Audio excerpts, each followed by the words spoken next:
Carty Method podcast. Well, hey, welcome to another episode of the Carty Method podcast. It is me, Steve Carty. Today is Friday. Normally we do these podcasts on Thursday, but please don't forget, I am a professional photographer, which is my full-time job. And every once in a while, I have a conflict of podcast day and shoot day. And yesterday was video and stills and shoot day, and from noon until 7 p.m. So no photo reviews. But as always, I make it up the next day. This is me making it up on the Friday. So we have some photography to look at. This particular week, which is week 5, this particular week, we're looking at what I call open submissions, meaning things that you're thinking about for your portfolio. You've shot them for a specific reason, and you're wondering if I would give my opinion and let you know whether I think that it should be in your portfolio or not. Pretty good at doing these photo reviews. I've been doing them for 5 years, and obviously way longer with my photo assistants and people who I've helped in person. We're starting today with William Sedgwick. Sedgwick shot this with a Sony A7C with a 85mm ISO 200 f11 at 1/125th of a second using a single strobe. This is William Sedgwick. Sedgwick, thanks for submitting, my guy. I appreciate you. Oh, I had a feeling that that was going to be big. Let me just make this not so big because, you know, we want to see your photo. Alrighty then. All right, William, this is a good swing. There's definitely a little bit of seriousness in his face, but what I'm noticing is your quality of light, like what's going on this side of the face, your gray background, really, really good light placement. And as far as, let's just look at this as far as focus, William. As far as focus, this is like, you're really, really, really spot on. Let me just hide my grill here. You're really spot on here, William. Like, this is the expectation that I have. Where's my mouse? There it is. The expectations that I have for a photographer that's trying to be a working pro like me. You're the quality that you need to get. And again, just the scars in this guy's face. I'm happy that you didn't retouch this or this or this, and you left like his personal identity. This is really good, William. There's nothing for me to say other than this is unequivocally an 11. This is really strong. I like the Nike Air branding. The way he's crossing his arms is okay. The chain is okay. The gray on gray is really good. This is a yes for me, William. You should be absolutely thrilled. Just things to look out for. I want to show you what this looks like as a cover, which is, again, really strong. And I want to show you what this looks like as an 8x10. Now, if you go to the bottom of the Nike logo, you're going to lose his fingers. But for me, that's a really strong crop and a really good place to put it. If you drop it any lower to catch just a part of his finger, you're kind of missing the boat. So I would go in and around there. Again, hand placement is super important when you're shooting. I would also love to see another balanced hand on this side. These are just things that I need you to be thinking about, William. As always, the next time you shoot, this is a really, really good swing. I think you should be very pleased with that. That's an 11 for me. That is William Sedgwick and our first submission of the day. Sedgwick, really well done. Good shit. All right. Hello, everybody. Welcome. If you're watching me live, I appreciate it. If you're watching me after the fact, do me a favor, leave me a comment under this live stream / podcast and say replay gang. I just want to know the people who are watching it after the fact and that you're engaged and that you're into what I'm doing here. All right, replay gang, unite. Next photographer is Gregory J. Smith. Shot this with an R6 Mark II with a 50mm ISO 100 at a 50th of a second at 4.5. This is Gregory Smith. Gregory. This has, again, such a likable vibe. One thing that I want to make sure that you're not doing, which I'm thinking the more and more that I think about it and the more I see this face, is that you're doing self-portraits. Are you doing self-portraits, Gregory? Is that what's happening? Because, again, this is similar to the face that I saw with the self-portrait assignment, and like, you can't be the subject in the photos that you're trying to shoot for your portfolio. I can't stress this enough. You're not practicing when you're trying to light from this side and then trying and jumping in front of the light and then using the self timer and trying to put, like, you're never going to be the guy in the portfolio, and you being in your portfolio is not going to get you hired. Okay, you're gonna have great pictures of yourself for social media, but as far as building your portfolio, when you're building your portfolio, you're not in it. So when I have what I call an open submission, although, yeah, you can shoot a self-portrait like and submit it, but from my perspective, it's a waste of a swing. And again, when you look, this is my portfolio, when you look at a professional portfolio, not a single photograph of me is going to exist in this part of my portfolio. It might exist in my About Me section, it might exist in my Contact Me section, but it's not going to exist in my portfolio. It's just not, because people are not, they're hiring me to shoot them. It's not about me being in front of the camera. So, Gregory, this is, and I can't stress this enough. If this is you shooting you, and this is you inside on the camera, in the frame, trying to pose, trying to light, trying to like frame, and you're missing the boat. Now, composition-wise, this is great. Light-wise, this is great. Subject-wise, if this is you, then this is bad. And again, I want you to understand there's a reason for Portfolio Lab, and that's to correct. It is a selfie. It was a lot. So this can't be your MO. You can't be the photographer that is the guy who's seen as vain, because whenever there's a camera, you're jumping in front of a camera. You put your own camera and you're jumping in front of a camera.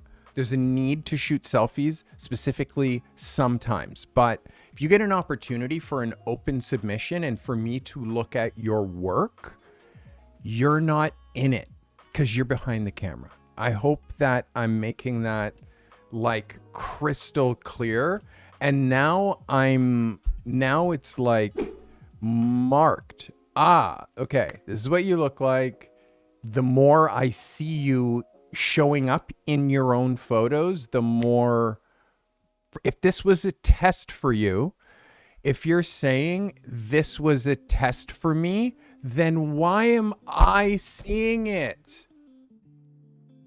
This was a test for you. Why is the client seeing it? It was a test for you. That's private shit for you that doesn't leave your camera and get pushed out into the universe. You can't have it both ways. You can't say it was private stuff for me, but I'm also submitting it to Carty and he doesn't hold back. He's going to tell me the truth. So you can't have it both ways. You're trying to play it both ways. So Gregory, you have to stop. I'm going to say it again. You have to stop. There's nothing.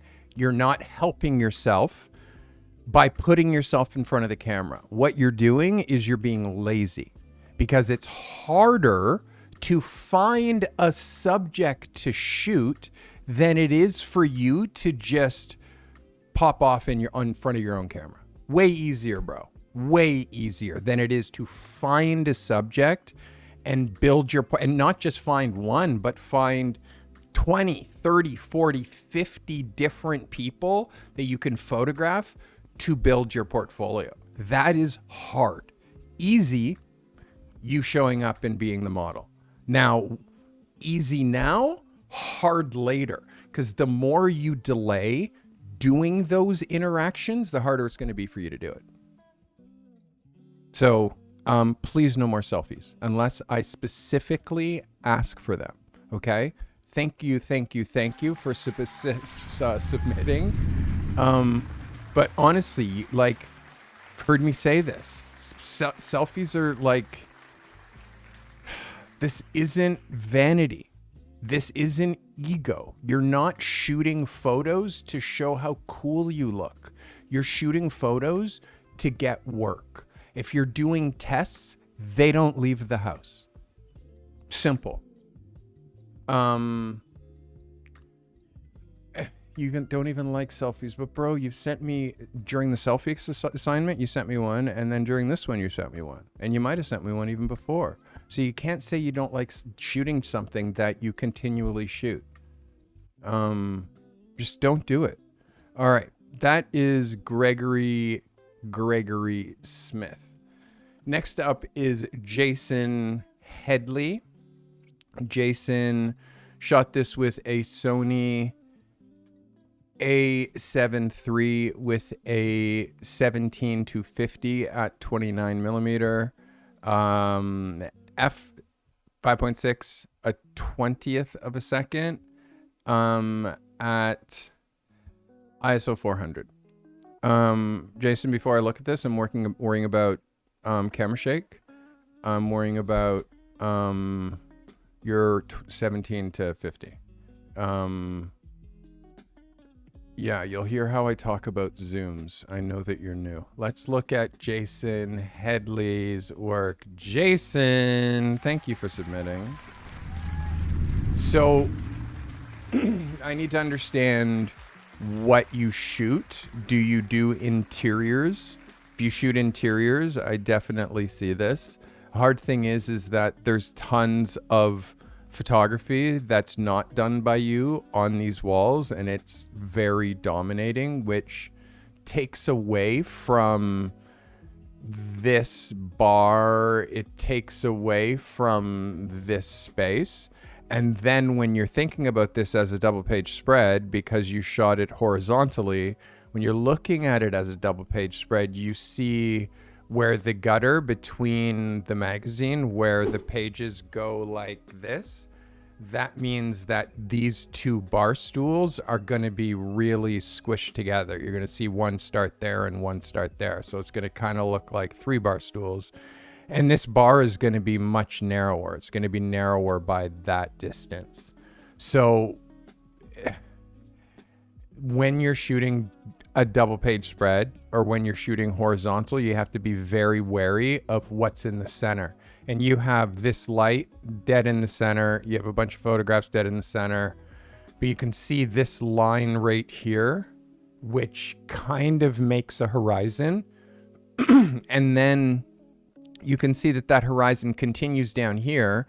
And you could see that you could take these 2 stools and move them this way, and take these 2 stools and move them that way, and then leave a little bit of a gap where the center of the frame would be, which is kind of here.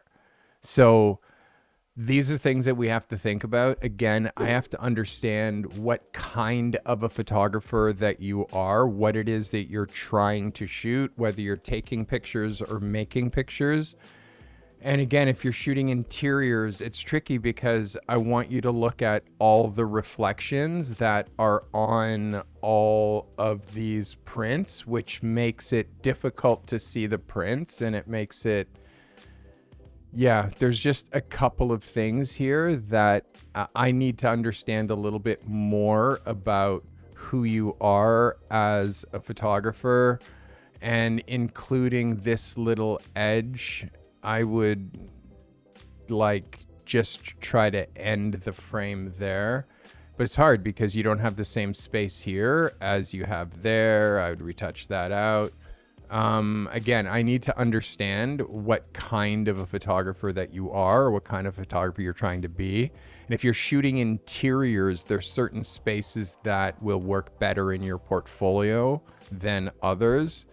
And just the last lesson, like, be super wary of taking photos of other people's photos in whatever context that is. Like, this is photos of other people's photos, and it just, your photo of other people's photos, it's just a little bit too meta. And like, you're hooked on Rihanna, and you're hooked on oh my God, I forget what her name is, but I have a brain injury. So like, this is what I'm trying to get you out of. So it's an Airbnb, if that's what you're saying, cool. But do you shoot Airbnbs? Is that what you're doing for a living? Is that what you're doing to try to make a living, is shooting Airbnb spaces? If the answer is no, you have to decide what kind of photographer you are, and then don't shoot any other kinds of photos. Tina Turner, thank you. Again, I had brain surgery 3 months ago, so my memory is not 100% yet. It's going to take like another 6 months, but certain things, like, I just can't pull them back into my head. Certain names, certain things, like, what is that thing that like, again, this is sometimes how I am. So, so if you do, so you do Airbnb photos full time. So that's a whole other story. If you do Airbnb photos full time, again, I can help you be a better Airbnb photographer. Just based on showing you references of what the best Airbnb photographers and the best interiors photographers look like and what they shoot like, and helping you emulate that. Anyways, this is a good swing. But again, I'm always going to say, be wary of taking photographs of other people's photographs. This is a good swing. Just watch your gutters. I know it's Airbnb use, so it's never going to be in a magazine, and you don't have to worry about the gutter, and you don't have to worry about the double page spread and blah, blah, blah. But again, it's like, I want to classically train you so you're not lazy. I don't want you to, I want you to be the top 1%, and the top 1% shoot everything as if they're shooting for Vogue. Even if it's not going in Vogue, they still shoot like it's going in Vogue. So that's what we're trying to do. This question, Nicholas, I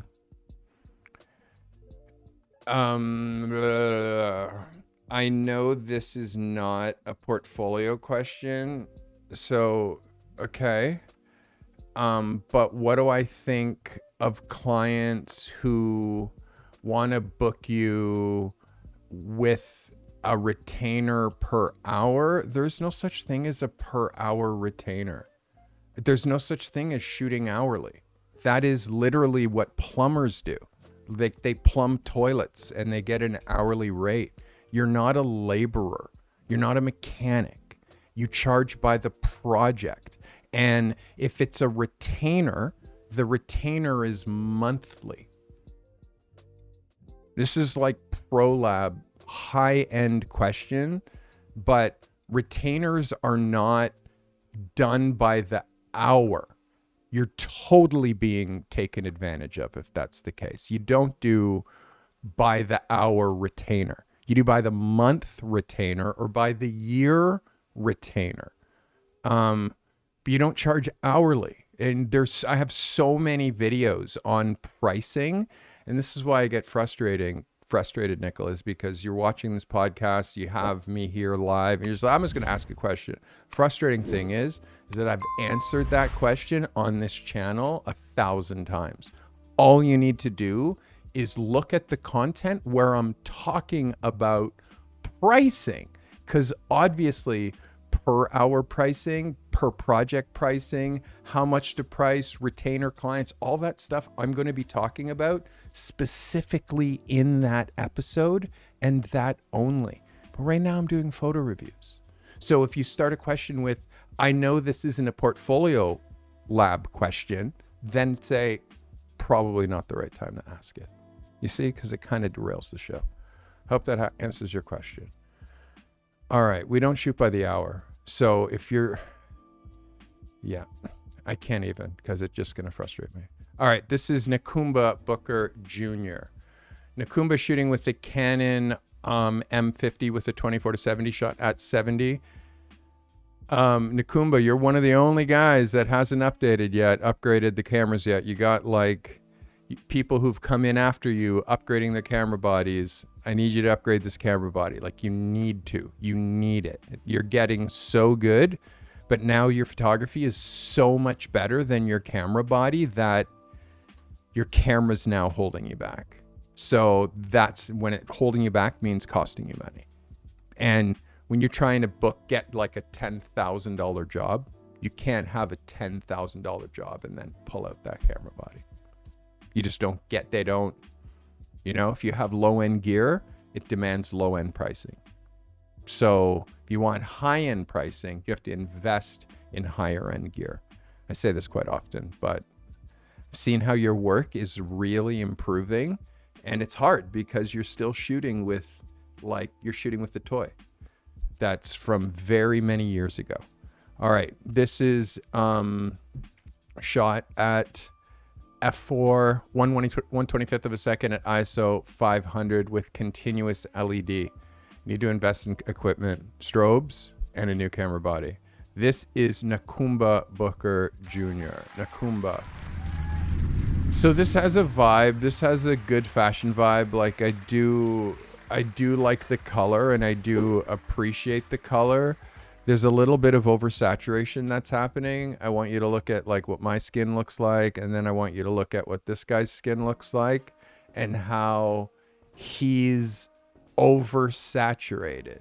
Like, because this red, you want it to be like extra red, so you hit the saturation slider, but that also affects his skin tone, and it also affects like shadow detail, especially when you're shooting with a camera body that's not a super high-end camera body. My suggestion, don't adjust contrast.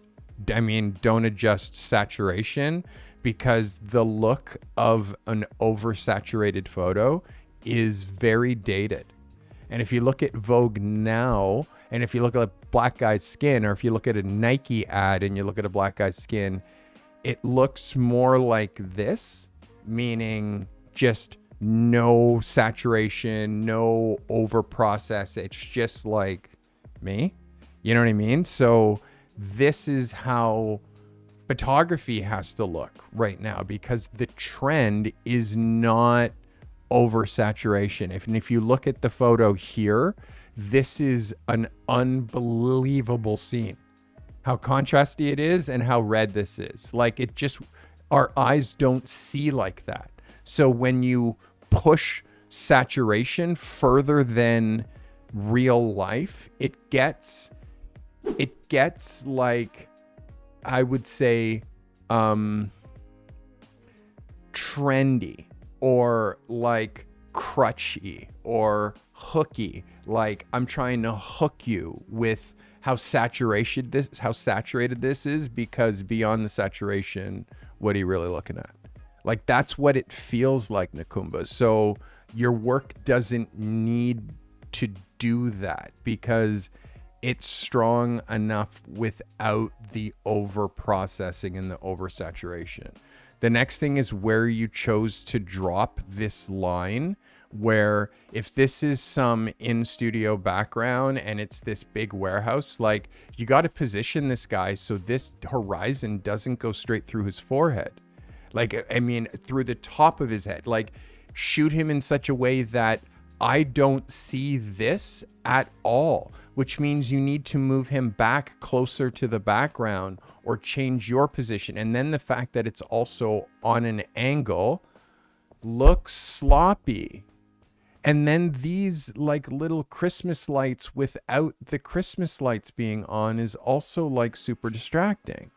So again, you have this cool idea with this cool guy and this cool outfit, but for me, you're not taking the entire thing to like an 11. If you want to like, then the background is also this red, is this background, and it's a seamless background, and it goes and it covers the whole background. And maybe he has red bottoms on and then red shoes, red Jordans. Like, there's like, you have to take it further. I feel like doing this and caring about this, but not paying so much attention to what's going on back here is lazy.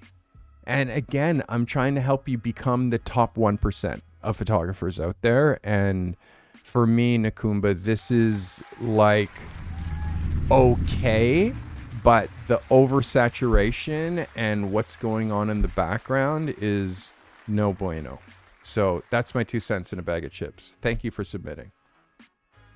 Again, I have high visions for you, Nakumba. And every time you mail any part of your photograph, anytime you mail any part of your photograph in, background, mail that in. You know, saturation, I'll just fix it. Or like just fuck around and post. Like that kind of stuff, it just lowers your stock. And for me, it lowers my trust in you as a shooter. And it's the same thing as your clients, your potential clients. And when you put this work out, they're like, and then that's how people see your work on Instagram. It's not consistently like on an upwards trajectory. It's like, oh, hit, oh, miss, oh, miss, oh, hit, oh, hit, oh, miss. But you're not seeing, because it's your work and you love it all and you just want to share it all. So this is what this is for. This is what this feedback loop is for. I can probably take like 10 more people on, because right now I'm looking at like, I can do 30 photos is like pushing it. 25 is about my limit. I have 21 to look at today. So realistically, I can take on like 10 more people before I shut down people being able to join Portfolio Lab, because I got to take care of the people who've signed up. All right, this is Israel Cordona III. Israel says, first of all, shot this with the Canon R6 Mark II 85 millimeter, ISO 200 f9 at a 200th of a second, shot with 3 lights, Godox, and yeah, I don't know what that last thing, if that's a light or a reflector or something. This is Israel Cordona III. So appreciate the photo, a bit of a different sensibility. It is still definitely your wife or your wife's sister. Again, I appreciate it. It's a good, clean white. I'm always going to recommend that you don't shoot relatives to make up your portfolio, because you can have one photo of your wife or one photo of your girlfriend or one photo of your son. But it's like, once it starts to become your whole portfolio, like, you're no longer a photographer. You're just the person who shoots your wife's portfolio. So, Israel, again, if it's not your wife, my mistake. Looks very similar to your wife. Again, the light's good. It looks strong as a cover. It's really good cropping. Sorry that it's hard for me to show you what this looks like as an 8x10 with the white on white, but all I can do is put a little bump on this side, the other side there, so you can see what I mean frame wise. I mean, framing's good. You can go a little bit more frontal with the lighting. You can go a little bit more dramatic with the lighting. Again, I'm not sure what the purpose of this photo is. Like, I'm not sure if this is a professional executive portrait, which it did pose-wise doesn't really feel like that's what it is. But she's wearing like business attire, so I get that. But then the pose and the expression and the light doesn't match her wearing business attire. So again, I'm a little bit confused by this photo, Israel. And again, I know what you're capable of. I think that you know what you're capable of. It's just about you catching up to your future self, my friend. All right, this is Israel Cordona the third. Up next is Natalie Bennett. Natalie shot, I think, this with the Canon R6 with a 70-200 ISO 400 at f4 at a 200th of a second, shot natural light. This is Natalie Bennett. Natalie, thanks for submitting. So the issues that I have with this photo are all have to do with posing. They all have to do with posing. They all have to do with how you're positioning her. Her arm up like this next to her head, like this hand can't be here.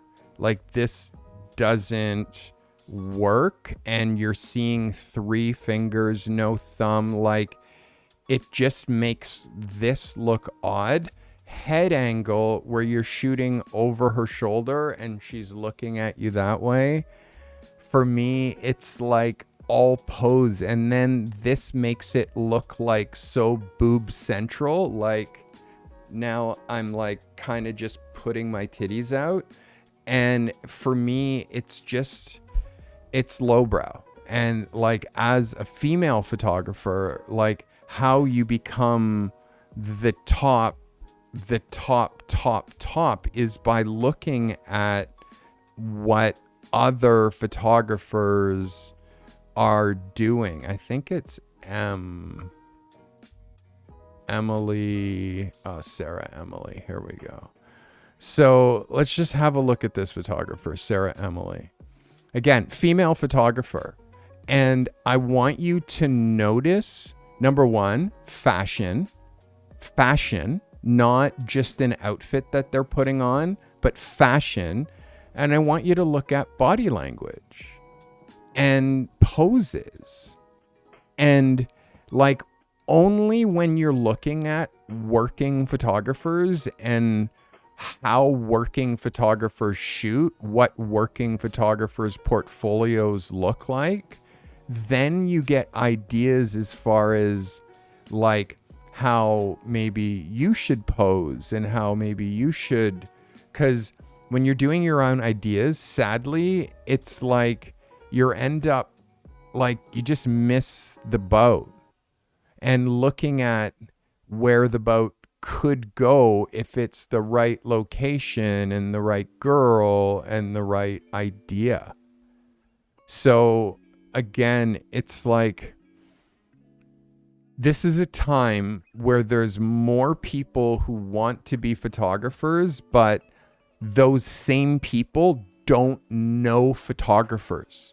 They don't know photographers. They don't buy magazines. So you want to be a photographer, but yet you don't know working photographers. You don't know their names. You don't know who they shoot for. You don't know the magazines they work for. You just don't even look. And then like, you don't look at print. So you don't see what photographers are actually getting published in Vogue in these big magazines. And then you don't see the outfits, the poses, the ideas, the ads that are in vogue now in January 2026. So then therefore your poses, your ideas, everything that you're doing is from your head, which is stuff that you saw 15 years ago, or just ideas that you're coming up with on your own with no reference, like nothing that proves that that idea works. What proves that an idea works is that it's been in vogue. So a pose that you see in vogue, recreate that pose with your person. That's how you make money, and that's how you make stuff that looks contemporary. It looks right now, and it doesn't look dated. And I hate to lean in, but this is the whole point, is hand position, how her hand is back to emphasize her boobs, her head angle, leaning up against a wall like this, like all of everything is just wrong. So how to make it right without you feeling like I'm like picking on you is you need to get someone else's opinion, meaning Vogue, meaning Vanity Fair, meaning Details, meaning GQ. Buy a magazine, see if you find any kind of references where you have a girl with her hand shot up like that, and where it's shot from the side where you see two backgrounds, like the background over here, which is where you should have taken her to shoot, because or even the bokeh that's happening in there, if you just move her this way and make it so this is not in your photo. Instead, you have two photos. You have this photo, which includes this rocky bricky thing, and then you also have this other photo, which is the one that exists on this side, which when you look at how it exists on this side, well, tonally, all of this matches what she's wearing. So why is this in your photo? If you can just slide over and then eliminate that. And then again, I say quite often, like, have your model project to camera rather than project over there and kind of look at camera. Again, these are dated poses, and only when you look at what's happening right now will you know that. And then when your model does it, you can correct them because you know what's going on. As a photographer, your only role is to know what's going on in the industry. And sadly, no photographers care enough to figure out what's going on in the industry. And then they wonder why 87% of them fail within their first 2 years. Well, it's like you're in a barber shop and you're supposed to be cutting hair, but like you're just like sweeping the walls and like making coffee and doing everything but the one thing that you're supposed to do.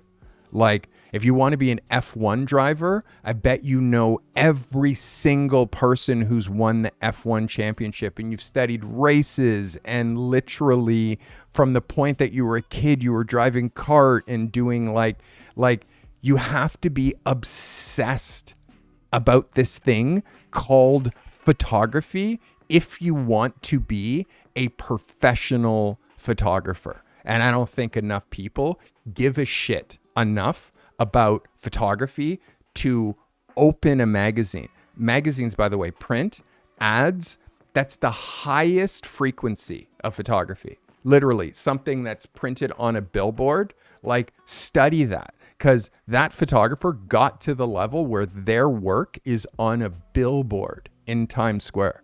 So it's like, I've shot billboards. I've had billboards in Times Square, in fact. And I've had billboards in Dundas Square, and I've had huge things inside huge ads inside the Eaton Center. Like, I've shot ads that are like 6 stories high.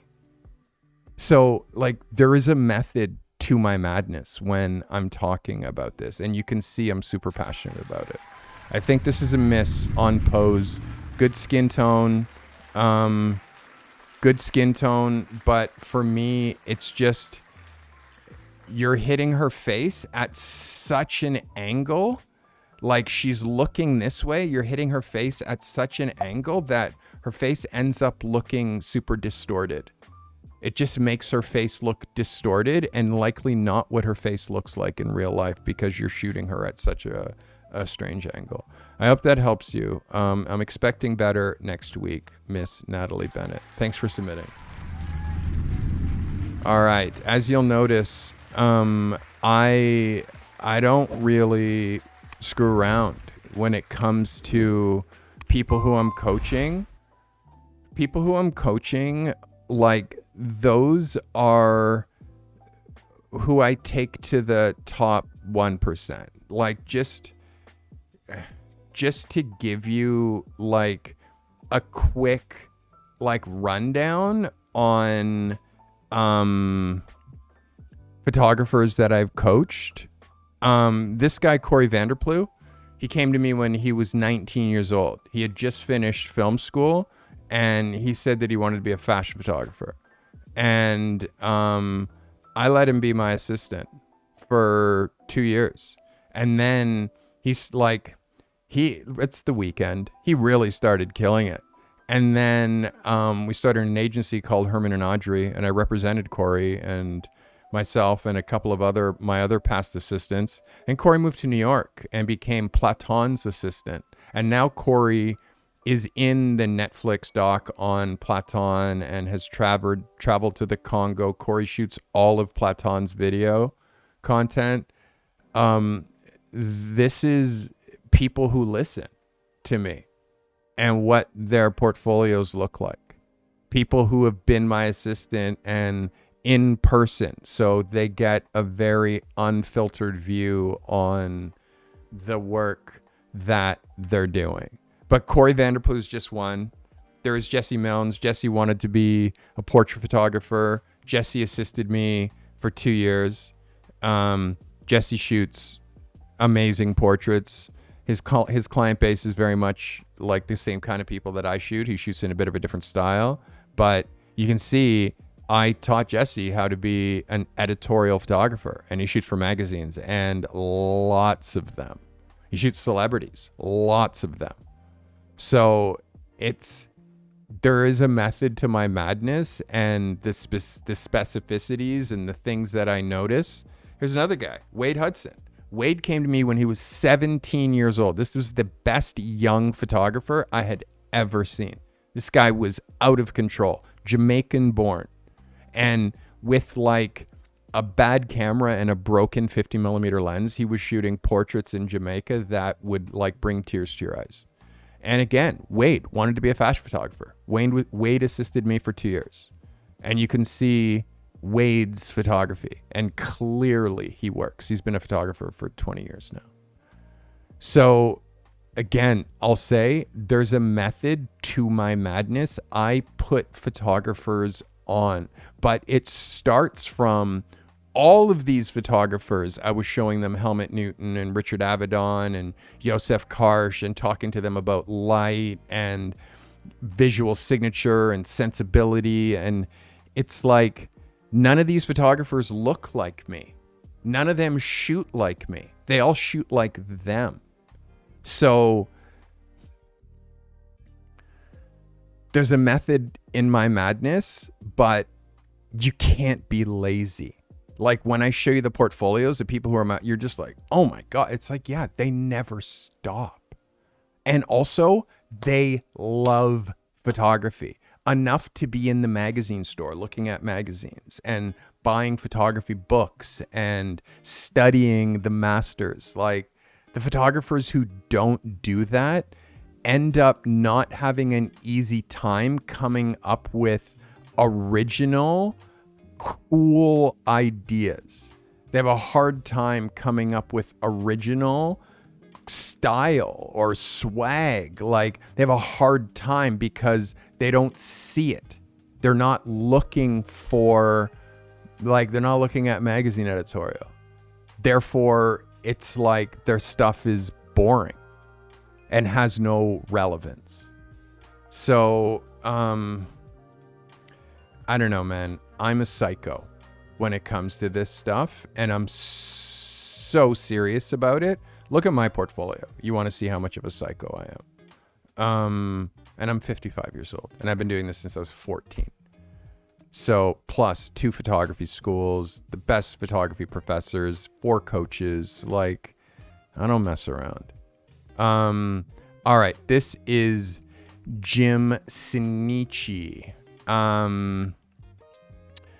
So I hope I'm saying this wrong. Again, if I'm not, you got to go gentle with me. I have a brain injury. Shot with a Sony A7 IV, 50 millimeter, f8, ISO 160 at 1/60th of a second. Shot with 2 lights, I do believe. This is Jim Sinichi. Jim, thanks for submitting. This is a vibe. This is a vibe. This is a really, really, really strong editorial portrait, corporate portrait, athlete portrait. Where that second hand is, just going down his leg here, this is the only issue that I have.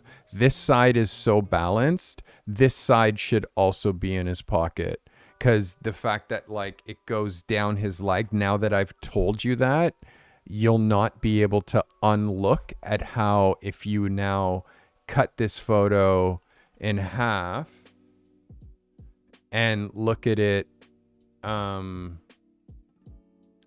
like this, how I prefer the left side of him versus the right side of him. So it's like he either needs to have his arms down on both sides, or needs to have his hands in his pockets on both sides, or his hands like on his hips on both sides, because of the balance that happens. The balance that happens here on his shoulder would then happen here, but you can see his shoulders kind of dropping because of where his hand is on here. You're cutting his foot a little bit weird. Having one leg up, one leg down. That's the next thing, where it's like both legs up, bro, and balance. And then his foot ends at the same point, and his shoe ends at the same point. Like, one foot's up, one foot's down. Then I'm a little teapot. So all of this stuff, like, you have to correct as the photographer. His hair could use a little bit of liquid. His hair looks like it's dry and it's dying for like a little spritz or a little bit of product or a little bit of something just like pushed through to like tone it down a bit. Even if it's thinning, it's still like, I feel like it would look better if it was down. For me, the biggest thing that you need to understand in this photo that you're doing is you're doing 2 poses. You're letting him do one thing on one side of his body and another thing on the other side of his body, which is not bueno. What you need to do is balance. So if he's standing and he's got one leg up, then the other leg is up. And if he's got one leg here or one arm here, then the other arm is here. And it squares and balances everything. Especially when you're shooting someone with a stool, there's an art to it. Secret time, you see these legs on the stool, you turn it so instead of the stool being like this, where there's leg, leg, leg, leg, you turn it like this. So there's leg, leg, leg, and then open spot, open spot. You have him put his ass this way. He has a spot here for one leg, a spot here for the other leg, and then you shoot that way. So setting the stool up square like that, you can't, like, there's nothing that he can do except put both of his front legs up together on this super narrow place for his feet to go. So you have to rotate the stool. This is, again, the obsession that somebody who's been doing this for 35 years can share with you. Great exposure on the face, good outfit. This is a yes, though, for me. This is a yes, though, for me. The whole point about what you just learned is you're like, oh, shit. This guy knows so much about shooting portraits, and anything that I can think of, this guy's been there. He's done it. So the putting this stool on the 3/4, so it's like that, and you shoot that way. If any of you guys shoot with the stool straight on, like after watching this and knowing that, you're doing yourself a huge disservice. And then both legs go up, and then both arms can now literally, now they can lean like this. So now his legs can be open. He can lean like this. He can cross his arms like this. He can put his hands in his pockets like this. And as a guy in a suit goes, he looks like a dude. So again, it's all in the way that you position the stool. I'm doing my Trump here. The way that you position the stool. All right, guy, I hope that helps you. That is Jim Sinichi. Jim, again, it's a good swing. I'm giving you love here, bro. I'm giving you love here. The quality I definitely notice. The quality I definitely notice, Jim. Like your quality bar is like going high. You're doing minimal post-production. If you're bringing in color, you're bringing that color in actually, like it with gels, or like all very good. Very, very, very, very good. All right, that is Sinichi. All right, we're going to ramp this up. This is Michael Steinmetz. Michael shot this with a R8 50 millimeter, 6.3, 1/25th of a second at ISO 100. This is Mr. Michael Steinmetz. Mike, this is a yes. Framing wise, from the last photo to this photo, I'm unequivocally giving you a yes on this one. This just hits. Like, even where now you're shooting, because I saw this shot quite closely cropped and you had cut off the top of her head. You're only showing me down here, blah, blah, blah.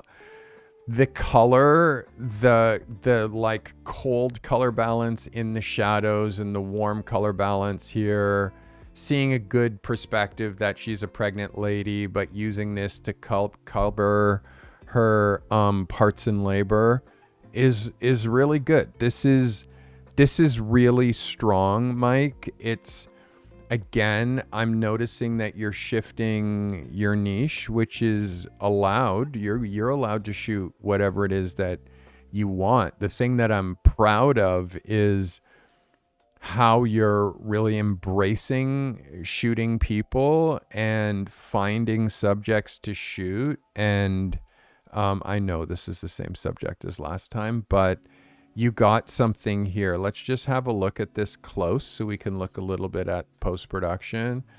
This is super clean, Mike. Super clean. Just watch your focus, because you can see as we get right in close here, just watch your focus. Hard light.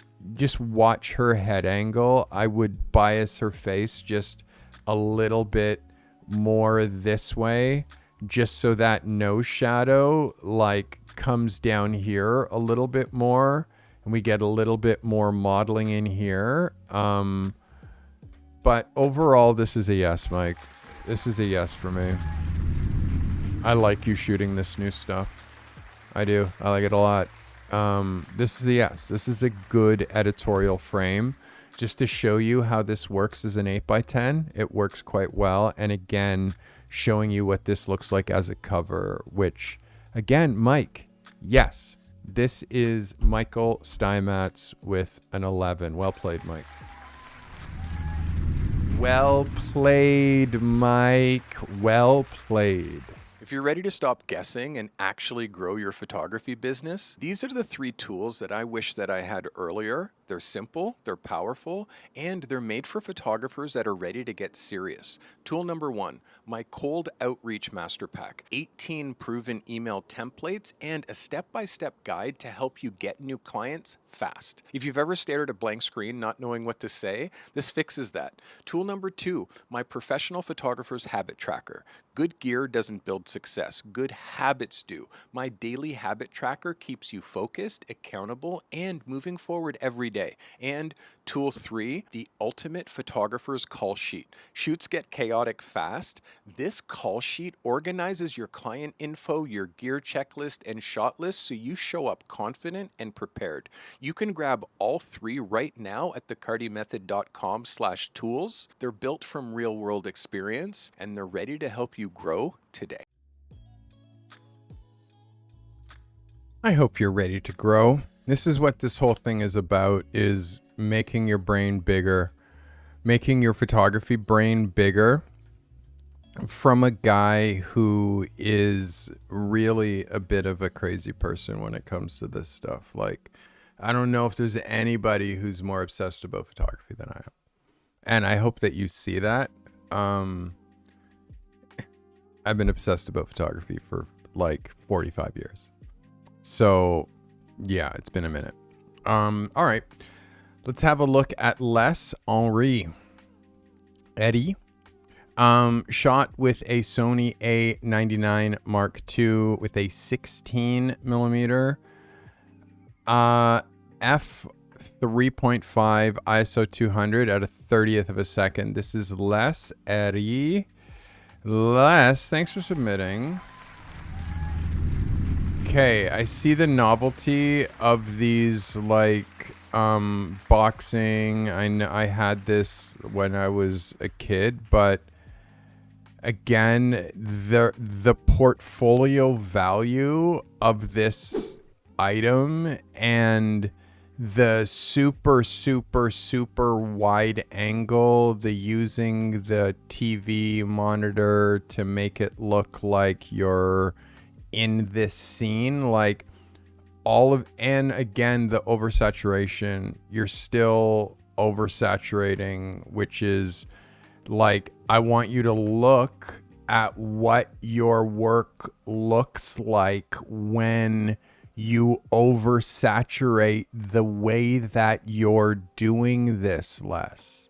Like, look what's happening with the banding in between this color and this color. They can't reconcile because you've pushed this blue saturation, you push this saturation, like they can't reconcile their banding. So it's, oops, sorry kids. Pretend you didn't see that. So what is important when it comes to the type of photography that we're trying to do? If you're trying to shoot product, you need to be not thinking kitschy toys that you have a connection to, because nobody cares about what you think is cool. What it's proven to be cool is what people care about. So shooting just random products. Last week you shot a running shoe with like super on a basketball diamond, a basketball court with oversaturated sky. This time we're shooting like these like plunkums that you knock the heads off. Like, this was cool in 1975. It's not something that, first of all, like 3/4 of the population don't even know what this is. The only reason that I know what this is because I'm 55. And the only reason that you know that this is because maybe you're the same age as me or older. So you can't be shooting nostalgia. This is not portfolio content. This is something that you shoot for yourself. And the extra wide angle lens that you're shooting with, you're shooting this with a 16 millimeter vertical. And wide angle lenses are not ever meant to shoot vertical. Like, you have to understand this line and this line are parallel. This line and this line are parallel. And the whole thing is squared off, which is not indicated when you shoot with a 16 millimeter lens. Secret time. Wide angle lenses are not meant to hold this way. They're meant to hold this way. They're wide angle to get a wider angle. They're made for landscapes, literally landscape. So buying a 16, this is a 16 millimeter lens, which imagine, look how big I am, but I'm going to reach and touch the lens. Okay. Now all the lines are straight, but it's vertical. I mean, it's horizontal because this focal length is best served for video. It's not, this is another 16 millimeter lens. All the lines are straight. I'm in the center of the frame. But if I start moving too much this way, like it's going to distort. And if I'm trying to show straight lines, but I hold the camera this way, it's going to distort. So, again, for me, this is a miss. And I need you to know that it's a miss because of your subject matter. I need you to know that it's a miss because you're not going to see rock'em sock'em robots in vogue. And if there's a product photographer that's working on his portfolio, he's not going to be shooting rock'em sock'em robots. He's just not, because this isn't about novelty. This is commercial photography. This is somebody's money. So again, want to be a product photographer? Look at the best one that there's ever been, Raymond Meyer, and look at what his product photography looks like. Look at what he shows when it comes to product photography. And look at how he lights, and look at how it's all just cosmetics. Like only, which means it's niched, and the cosmetics companies would then hire him to shoot this. Magazines would then hire him to shoot this. No one will ever hire you to shoot these rock'em sock'em. Like, no one's ever gonna call you and go, I got a great idea. We're gonna shoot these rock'em sock'em robots on this plastic. Like, no one's ever calling you with that brief. It's gonna happen exactly 0 times. So spending any time shooting work that is novelty is a waste of time. This is two photo reviews in a row from you that I feel like I'm saying turn left and you're like, got it, and then turning right. Like, this is what I feel like you're not listening. So I'm going to suggest that if you want to be a product photographer, it's free. Go to this link, Raymond Meyer. Just go to raymondmeyer.com. You'll see it. It's right. It's right here.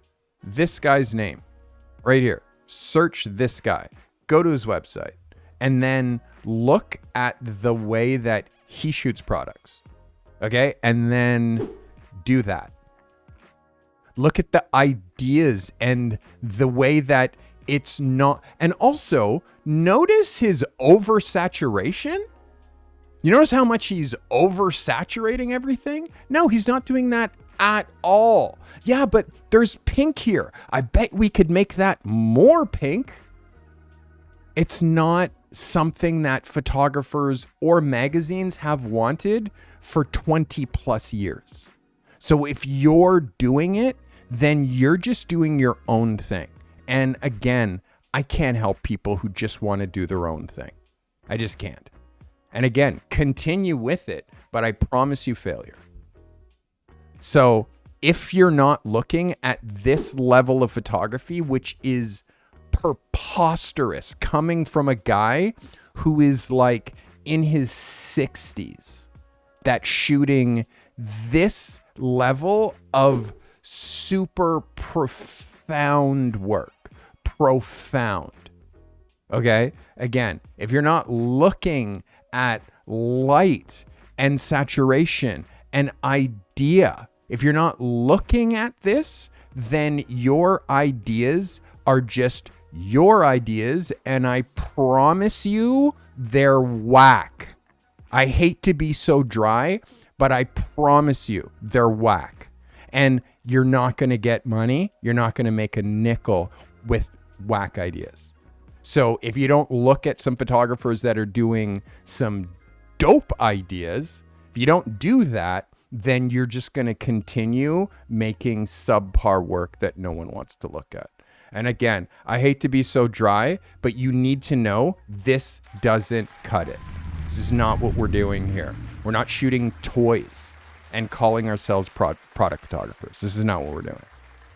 And the trickery with the like screen behind and the like some shit that you saw on YouTube, like no one's doing that. No one's doing that. Again, except for people who are hacking at it, which I'm not trying to teach you how to be a hack. I'm trying to teach you how to be a pro, which involves you looking at pro photography. And if you were looking at pro photography, this would never come out of your camera. I get pissed off. Because like the level of how far you should be going, you could be going, the level of how, like, here, let me show you another portfolio. Sean Thomas, this guy came to me. He's like, I want to be a car photographer. And all he was shooting was details of cars like this. This is all he was doing. And I said to him, Sean, you can't just shoot parts of the car. You can't just shoot this. And in fact, I'll show you the photo because it was like the first photo, that he submitted that was like really something. Where is it? It's this. So this is what he sent me. And I'm like, wow, this is great. Fantastic. But it's like when he decided that he was going to shoot cars, and then when he decided that he was going to shoot specifically Porsches and that he wanted to shoot for the Volkswagen group of companies, and when he heard clearly from me that he has to prove that he can shoot a whole car and not just a detail of a car, then he started mixing these full car shots and with his details, and now we have a portfolio. Now we have something that, but again, notice the no oversaturation. Notice the super tailored portfolio that it's basically all Porsches. Like there's no question as to who his ideal client is. There's no question as to the type of clients that he's trying to serve, because his portfolio is one thing done extremely well. And the reason that it's one thing done really extremely well is because he only does one thing. And when you only shoot one thing, you get really good really quickly. It's when you're shooting this one and you're doing this and you're trying to do this and you're hacking at this. It's like you end up just being a hack. You just end up being someone who's kind of okay at weddings, kind of okay at portraits, kind of okay at shooting babies, kind of okay. Like you're just an okay average. And again, these photographers, I just kick in the face and say, get the fuck out of my way. Let a literal fucking professional take care of business. Like, get out of my way, you fucking hack. Like, literally. Guys like me, that's what we say to guys who are hacks. And I don't want hacks around me. And I'm trying to teach people to not be hacks. That's why I'm so hard to watch, because truth is a son of a bitch. All right. Let's get into our next photo. I am now looking at Miss Isatu Jarling. Isatu, thanks for submitting. So Isatu, also with you and the self-portraits, like you don't get to, like, this is a cool photo. And I know that we had a self-portrait assignment recently, so I'm going to let this slide.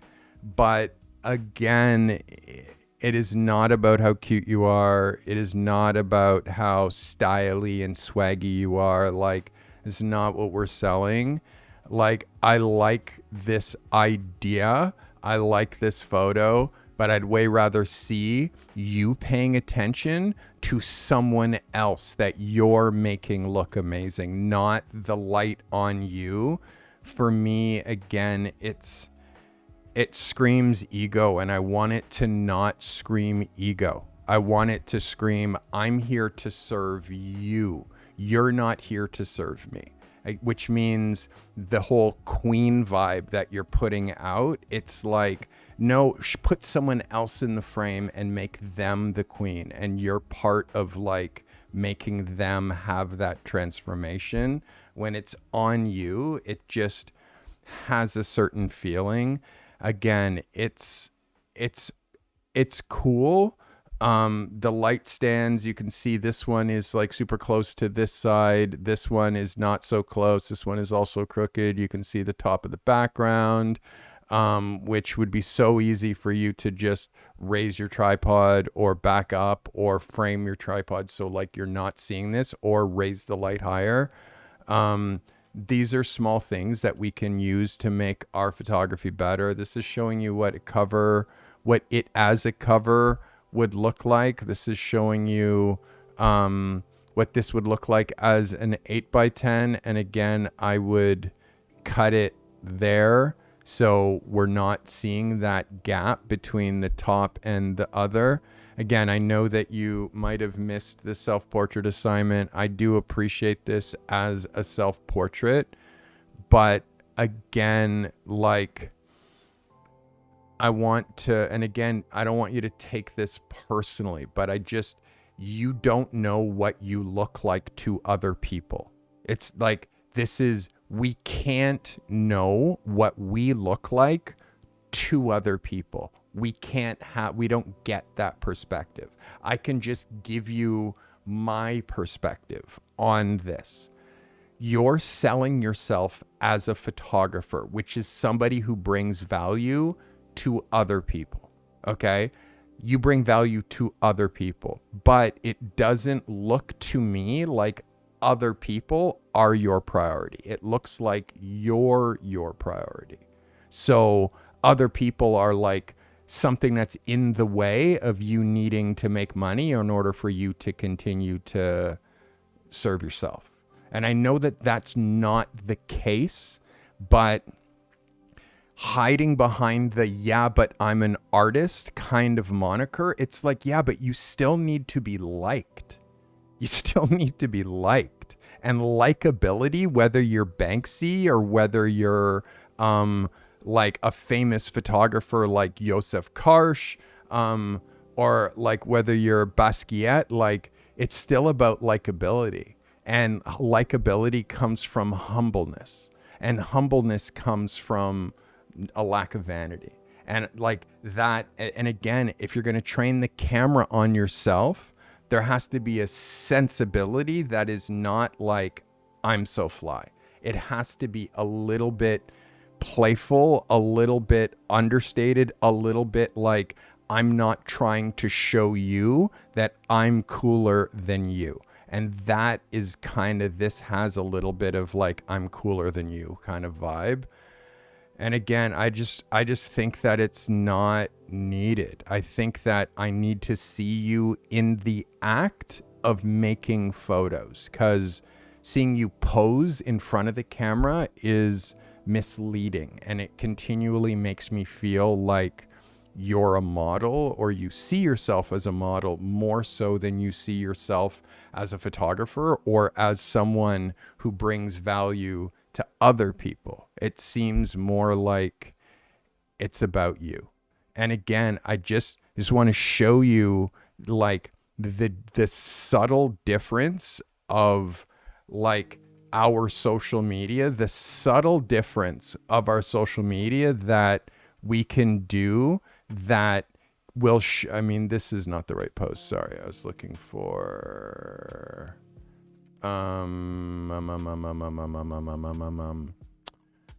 oh yeah, I guess I didn't really share that one. Here, let me see if I can find it.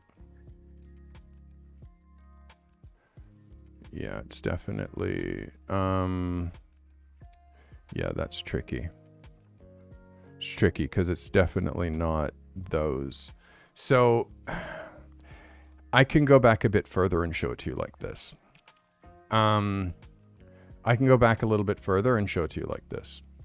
So when it comes to us, we show our work, but then we show us in process of making the work. And I think that what I'm trying to explain to you, Isatu, is like, that's what's missing for me is you as the photographer. You keep saying that you're an artist, but like, I don't get to see you making your art. Okay, here's the brothers now. And then here's me being the photographer and not caring at all about what I look like. Am I looking good? Is the light on me? Like, it's not, it's about me showing the value that I can bring. So that for me is the like showing yourself as vulnerable, showing yourself as like a fly on the wall, like what you do when the camera isn't around, like that diamond framework where you show your the thing that wakes you up in the morning, the reason that you get up in the morning, your like aim, your North Star. But then you also show your kryptonite. Yeah, but I'm allergic to bees, or I'm scared of traveling in cars, or I'm like, you talk about what makes you human. And then you talk about like your quirks or your idiosyncrasies or the things that like, you know, make you a unique person. And then you talk about what you do when you're not making photos. And those four things become your diamond framework. And you have to let out all four of those things, because if you only show yourself in a perfect situation every time, it gets tired really quickly. It just gets tired. It's like, oh, here's this girl trying to be perfect again.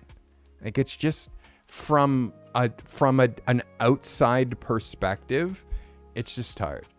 From what I think that like I would want to see you like this, which is me on set directing a video, and then me on set adjusting my camera, and then me on set adjusting my client, and then me on set shooting my client, and then me on like showing how far I will go for a photo. So vulnerability, what you're passionate about, what your quirks are, like it can't just be perfection. It gets weak. All right. So Isatu, for me, I'll say again, I want to see you making photos, not you posing for photos. It's just going to make you more attractive to a wider group. You already look like that. Imagine if you looked like that and you didn't try to show people that you look like that. They just notice because they see you shooting photos and so into bringing value to that third person. Like, it's not about you think I'm cute? Amazing. It's not about that. It's about her right now. Like, that makes you more attractive, not less. All right. I hope that helps. Let's get into the next. We are just about to get into our ProLab. We're into our ProLab photographers. Are you making pictures that you're proud of, but you're still not getting hired? You're not alone. And that's exactly what Portfolio Lab is built to fix. Every Tuesday and Thursday, I go live on YouTube for portfolio review days. You submit your images, I give honest, detailed feedback to help you build a portfolio that books work. Thursdays specifically, we level up. I give you a pro level assignment to do where I break down real world briefs. Then later on in the afternoon, we jump on Zoom for a live mentorship call. We talk business, creativity, gear, strategy. When you join Portfolio Lab, you unlock access to my community. It's global, it's serious, and it's built to help you grow. So remember, weekly Zoom calls, twice live portfolio and assignment reviews per week, real feedback from me, a 35-year pro, and a community of photographers doing the same work that you're trying to do. All you need to do is go to thecartymethod.com/portfolio lab and join today. Let's build your career one image at a time. All right. As you guys know, I do only do photo reviews once per week now because it's impossible for you to submit 8 times per month. It's a lot. So I noticed people weren't submitting more than 3 times, 4 times. So just shifted it and made it 4 times. And then on the Tuesday, I do the Zoom workshop on Tuesday, on Zoom, the Portfolio Lab workshop. And I get to really connect with you, learn more about you, talk to you about business plans and business models and all that stuff. It's just dope. All right, let's look at Allison Dilla. Allison shot this with a Sony A7R3 with shot at f8, 2/50th of a second at ISO 100. Shot with 2 Godox, and octa keys and a 7-inch reflector. All right, this is Allison Diller. Allison, thanks for submitting. So there's something here, but I think the propping, like this thing here is like not necessary, and this thing here is not necessary. And then again, it's a vertical image, but you're cutting this out, you're cutting this out. This is hiding things back here and things on the bench that are super important. I think this is shot very linear, like you're shooting a portrait. The face would go there, you're standing here, you're shooting this very much like if I do a top down, here's your super wide bench, but you're shooting vertical. So you only get a sort of narrow perspective of that bench, and you're shooting it. If I draw it this way and the bench is this way, you're shooting it like you would shoot a portrait, and you're putting the thing up here, like shooting this like a portrait. But if you think of it, this bench is the biggest and the most interesting, and you're also propping it like this is like no bueno. It's just not. I don't want to see gold leaf when I'm talking about Ryobi tools. Like, it's just not a thing. And again, it's just, let's see what I can include in my photo. It's like, no, I'm trying to get you to remove things from your photo. That's what makes it work. So imagine this bench, you want to shoot vertical, you put the bench this way, and then you do a top down, and you can now lay your drill this way. That looks horrible. You can lay your drill, that looks also horrible. You can lay this drill down here, and then you can lay this here, and you're shooting it top down so your lines can be straight, the whole background can be this color, and you can pull the Ryobi link from here and from here, and it's probably heat pressed like someplace here on the top. We get rid of these ideas because, again, it doesn't make sense.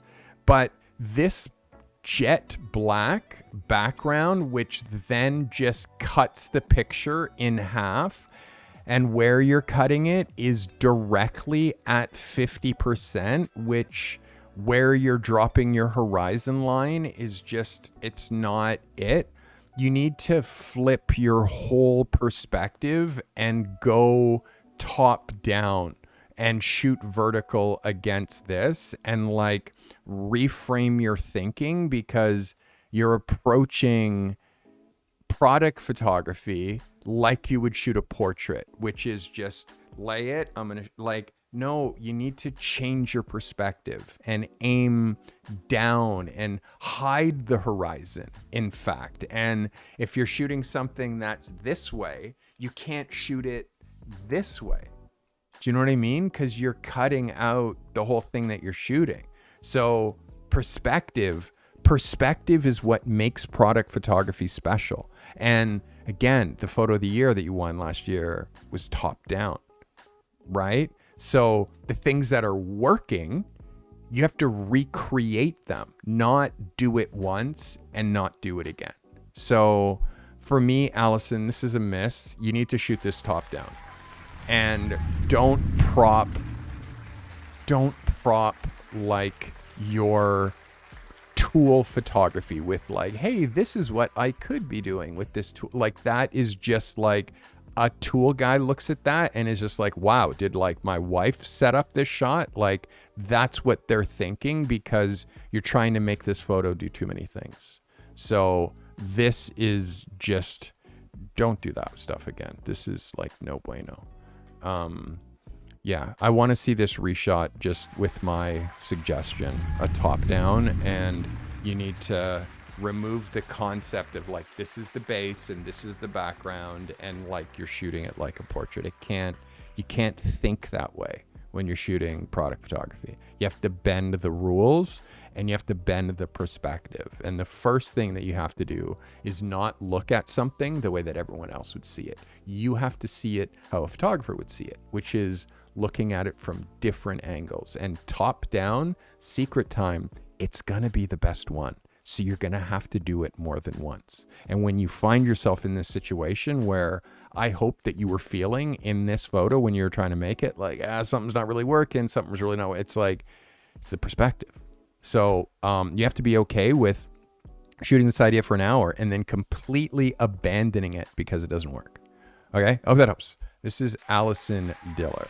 Allison, thanks for submitting. It's hard, man. It's hard. It's hard shooting products, and also you're trying to shoot products and shoot people, so you're dancing back and forth and you're not doing it frequently enough. So because of that, like, your product photography is like, and again, the light of you aiming into the blackness, that's the same thing you did last time. It's the same thing that you did last time, only it was 3 guys standing side by side in front of the blackness. And now you're doing the same thing with nothing interesting back here. There's nothing interesting back here. So what's the reason to even show this black? There's none. There's no reason to show the black. Show this. This is literally the interesting stuff. The top of that base. That's, again, just perspective. Or if this is a case and it opens because it looks like it has a handle, then open the case and shoots the whole case top down. Like we have to really try to like do things different when it comes to product photography, because if not, like, and the hard thing is not shooting products like you would shoot people. Seriously. And it's a totally different animal. All right. This is Andy Phillips, shot with a Canon A5 T5i 50 millimeter f9 60th of a second at ISO 100. Shot with a single light in an octobox. This is Andy Phillips. Andy, thanks for submitting. Andy, way better on the perspective. Way better on the perspective, although I don't see how the strawberries fit in this setup. Like, that's something that would come in when you're plating, but you're not plating here. And again, I'm having a hard time understanding this set. Like, are you making something that all of these ingredients go into? If that's the case, would you be making it on a counter like you're making bread? And if that's the case, would strawberries be involved? I don't think the strawberries would be involved. I don't know if you would use a bowl or if you would cook this on a seamless. I feel like you would be in a bowl. So again, it's just, I see what you're trying to do. It's kind of close. This looks very artificially placed to look like pretty, which again is not necessary. Again, I'm just having a hard time with the placement. Like this, it's not even. You're cutting the bottom of this. Like, for me, Andy, this is dropping right in the actual center of the frame. Like, compositionally, you're not trying hard enough. Although I appreciate the top down and not showing me a horizon, still, like, you need to really get into this and like make sure that lines are straight and things make sense and you're not over exceeding or going too close to edges, and like that it's compositionally sound and interesting. For me, like if I'm a cook, I'm looking at this and I'm like, what is this guy doing here? You know what I mean? And again, we don't make scenes to just make a scene. We have to make a scene that makes sense. And for me, I understand the scene, but the scene doesn't make sense. So that's what you have to help me with, like as far as making this scene make sense. Again, Andy, it's closer and better, but you need to know why these elements are coming together in this way. The viewer needs to know why. And I don't know what these ingredients are doing here altogether. So for me, that's where you're missing the boat here. Like, are you making dough? Like, that's the only thing that makes sense where you'd be doing it on the counter, but I don't think that you'd be doing it on this kind of a counter. I think that you'd be doing it on a cutting board, you know? So there's all of these kinds of things, like where you're trying to mix photography and food, and it's like, it's not making sense. It just looks like you're playing. So Andy, it's got to be better, bro. And again, I hate to be so dry, but it's got to be better. We've got to be better in order to really attract the kind of people who have the money to pay us to shoot food. That comes from you looking at food photography. It comes from you looking at food photography. A guy I went to school with, his name's Mike Alberstadt.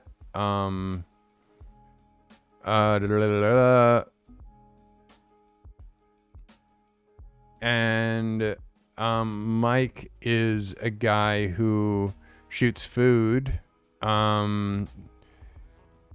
He shoots food and drink. And like, I want you to look at what his scenes look like, Andy. And the color and the idea. And like, this is your competition. Like, it's either a finish, it's rare, it's usually a finished dish. It's rarely like just ingredients thrown on a table. So like, again, I need you to look at what photographers who are making $200,000 a year shooting this kind of stuff, what their portfolios look like. So like, once you know what their portfolios look like, you can make images like that. Like, again, this piece of steak. Like, when you look back at your photo, you can see that it's like, it doesn't make sense as to the context, as to what I'm looking at even, and why. So again, you need to take your dishes further. Look at this. Again, it's like the right light, the right bread, the right cutting board, the right food, the right cook, the right, again, food stylist. Working with a food stylist. Like, this is the difference in how, like, actually shooting for restaurants. Like, the stuff has to be at a really, really high level. And like, if I'm looking at this, I see that this is a piece of fish or a piece of veal or something like this. I see that this is a pasta dish. Like, it's finished. So for me, that's like what we can't do. We can't show like, oh, this could be something. Like, it's just not going to go. So Andy, again, Mike Alberstadt, a great one for you to look at as far as food photography, and to inspire, like, okay, if I'm shooting a burger, like, okay, it's got to be like insane. Okay, if I'm shooting alcohol, this is what the line's like. But again, you got to pick a lane and decide what it is what type of food photography that you're trying to do, and then go all in. The hard thing is, style wise, like, you don't shoot enough in order to be able to get the reps that you're needed in order to do and look like what this guy's portfolio looks like. So again, it's like, you got to try harder. You have to try harder, and your sets need to be better. Your sets need to be better because you're competing with people who shoot ads. So your sets need to look like they could be an ad. And for me, there's a light thing, there's an exposure thing. It's not quite white. It's a little pasty still. Exposure-wise, color balance, there's a bunch of things here. But Andy, keep shooting. And again, there's got to be an idea, a main idea to what you're shooting. There has to be. Without that, you're just in the wind. All right, this is Mira. Mira shot this with a Canon R6 with an 85 millimeter, 3.2 a 200th of a second at ISO 100. This is shot natural light. This is Mira. Mira, this is a vibe. This is a vibe. I buy it. I rate it. I like the sensibility. It's editorial portrait. Super strong. I like the pose. I like the non-pretentiousness of what he's doing. What he's wearing is right. This is just a yes. There's no two ways about it. This just hits. The green and the black, like, that's like personally tonally incorrect. Like, we wouldn't wear, you wear just all black, bro. You got black bottoms on, black here, black here. You might as well just stay with the all black, but the green top, okay.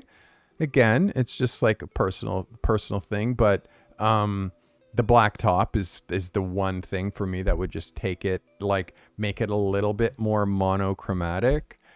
You can even just test and do like a little test in Photoshop to see what this would look like as a dark gray rather than green.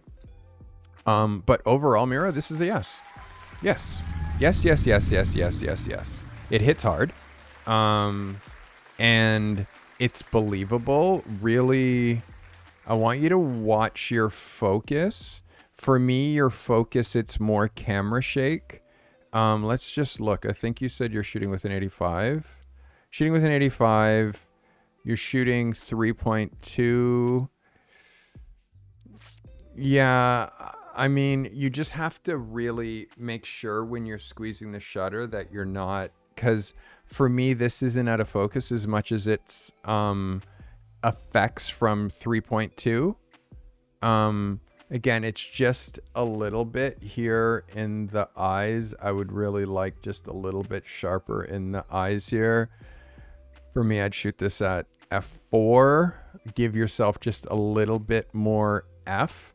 But I want you to also notice, like, Make sure that your eye tracking is really grabbing the eye. And if you don't have eye tracking, where we're looking is between the white, like we're looking right there. We want that between the white and the color of the eye to be tack sharp. That's what we're looking for.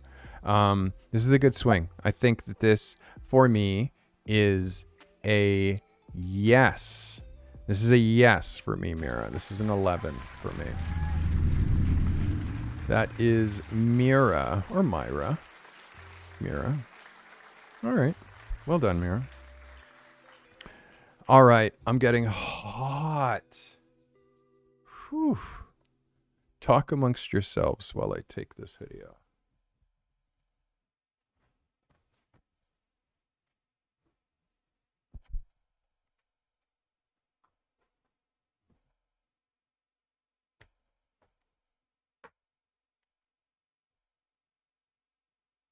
All right.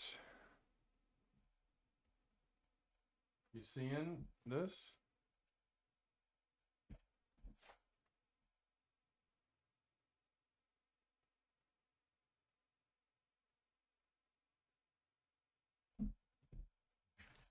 Love is the only law to obey.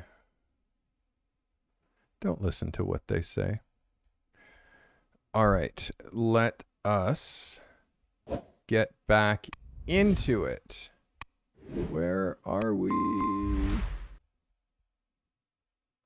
Here we are. Here we are.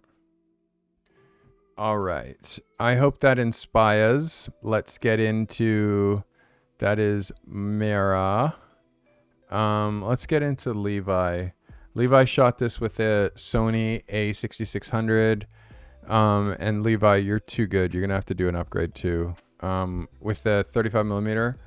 Shot f11 ISO 100 at a 1/60th of a second. Shot with a Godox with flags, blockers, scrims, flags. This is Levi Wells. Levi. Yeah, Levi, you're going to be fun to coach, bro. You're really going to be fun to coach. This is a yes for me. In case it's not clear, this is a yes for me. Sorry, I pushed the wrong button. This is unequivocally a yes for me, Levi. This hits. And it works. It works. It's really strong as a cover. Good light. Good concept as far as food and drink. I feel like some of this starts to get a little messy. I don't know whether that's saffron or what that is, but it needs to be like in a pile in one spot. But the fact that it goes onto the table from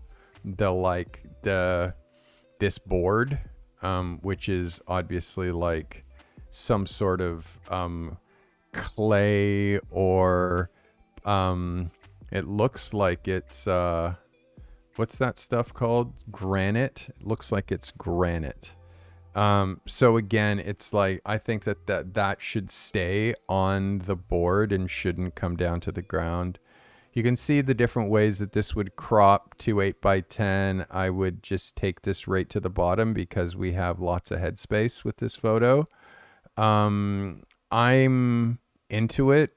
It's really strong, Levi, sorry. It's really strong, Levi, and it's a yes for me. This is, again, like, the more you look at product photography, the more that you try, the more that you test, the more that you shoot, the better that you get. Again, I just want you to work on what your backgrounds look like the context of the photo. It can't just be pretty. I'm seeing a lot of photos with like just an empty black background. Of all the shots, this is the one that works the best for it, like more so than the drill, more so than some of the other photos, because again, it's like an on the rocks kind of a smoky thing, which is at night, and like it kind of fits, so I'm not going to break your balls, but I want you to be thinking of different ways that you can add depth to the background of your photos, and also not shooting these like you're shooting portraits, like really changing your perspective and trying to show me this like in a bit of a different way. But again, this still holds up. Holds up. All right. That is Levi Wells. Levi, you killed that. That's a doppelganger. All right, Levi. All right, Levi. Let's get into another.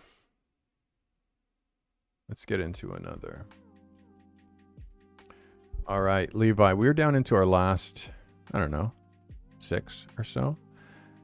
This is Malik Brand. Malik shot this with a Sony A7 III with a 50mm f5.6, 1/25 of a second at ISO 200. Shot with 2 newer strobes. This is Malik Brand. Malik, this hits. I mean, it's clean. I want you to watch. There's one thing, which is this rear light cannot hit the nose because it's tacky. So that means when you're placing this rear light, and you have, like, make sure you have his head at that angle. And if it's coming through like that, that means you need to move that light more behind him. So if this is your set and this is your gray background and this is your guy and this is your backlight and his nose is here and this backlight is coming and hitting his nose and like doing that, and you see that, if you see that, well then, and you're at camera position here with a second light over here. If you now see this happening, well then you take this light from here and then you move the light here. And now from this perspective, because it's behind him, it can't hit his nose anymore. But also the light here is still going to be clean and also not bleed on his shoulder so much and actually look like a highlight, which it's supposed to. But because you're letting him turn his, like if the light's coming from back there, you're letting him turn his shoulder into the light rather than turning him like away from that rear light. Like he's turning himself, like you can see he's squaring this way.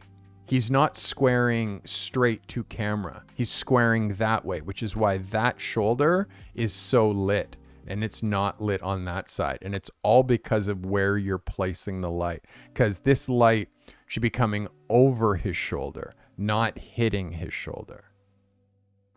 So again, it's a small thing, Malik, as far as light placement, but everybody at home should know, like we, meaning professional photographers, do not let our rear lights come through and touch noses.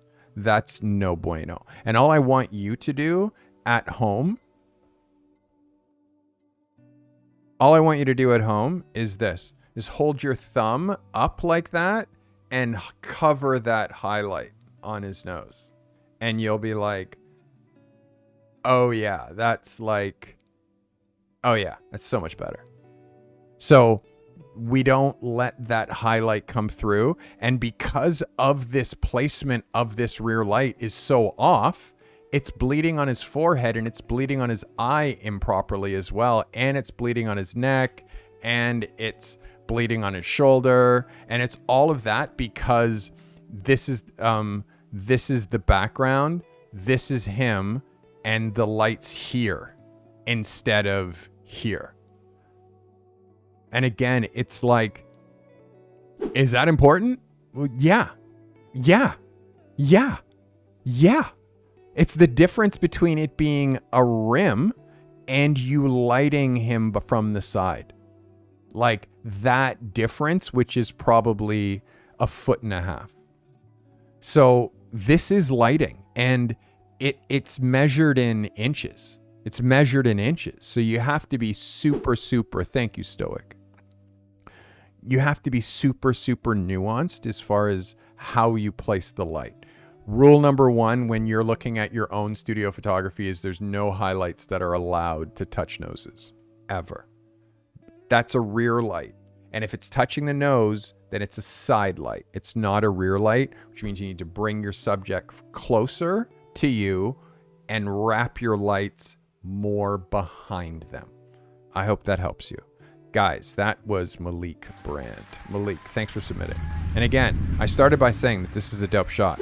And yes, it passes. And yes, it's an 11. But again, you know, I'm not trying to turn you into an average photographer. I'm trying to turn you into the top 1%. And these kinds of mistakes in studio can't be made because we're pros. We don't do these kinds of mistakes because we see that shit and we fix it. And we don't shoot it and let it go out to the world and retouch it and let people see that we don't really know how to place our rear lights. You know, we don't show that. We don't let that shit go out of the studio.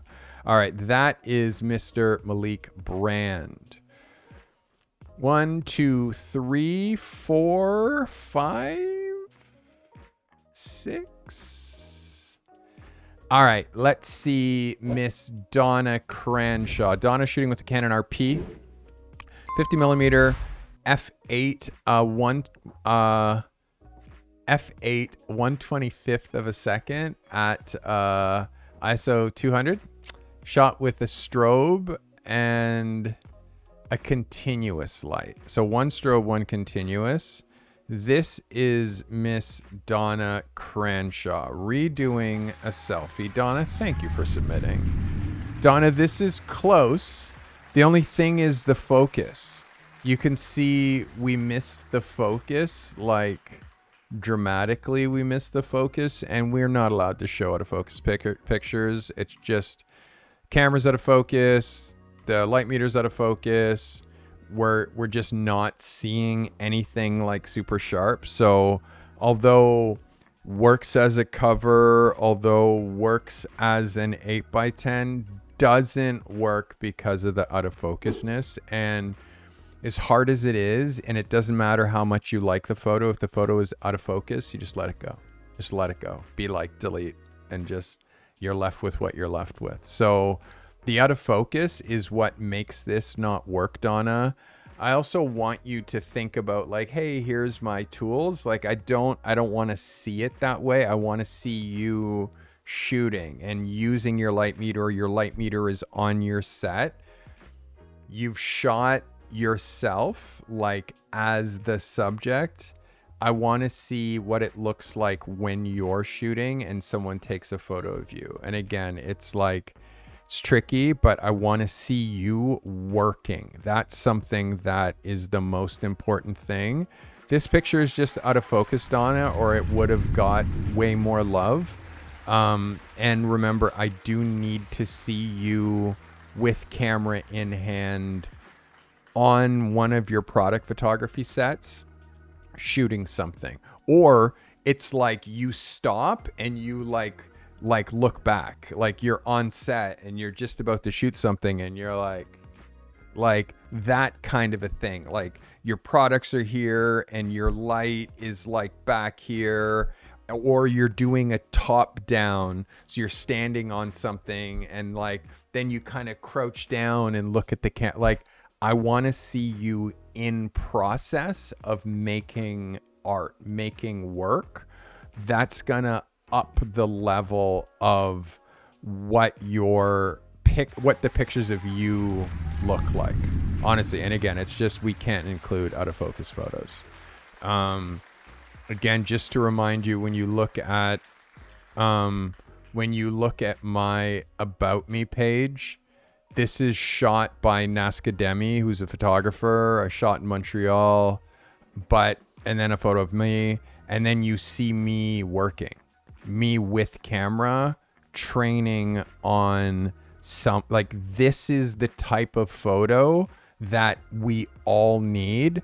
And then me looking at the back of my camera, and then secret time, you just take one of these like LED lights and you put that on the back of your camera and you hold that and you have it in front of you. And from where the other camera is seeing you, they can't see the LED light, but look how this light behind my camera is lighting my whole face.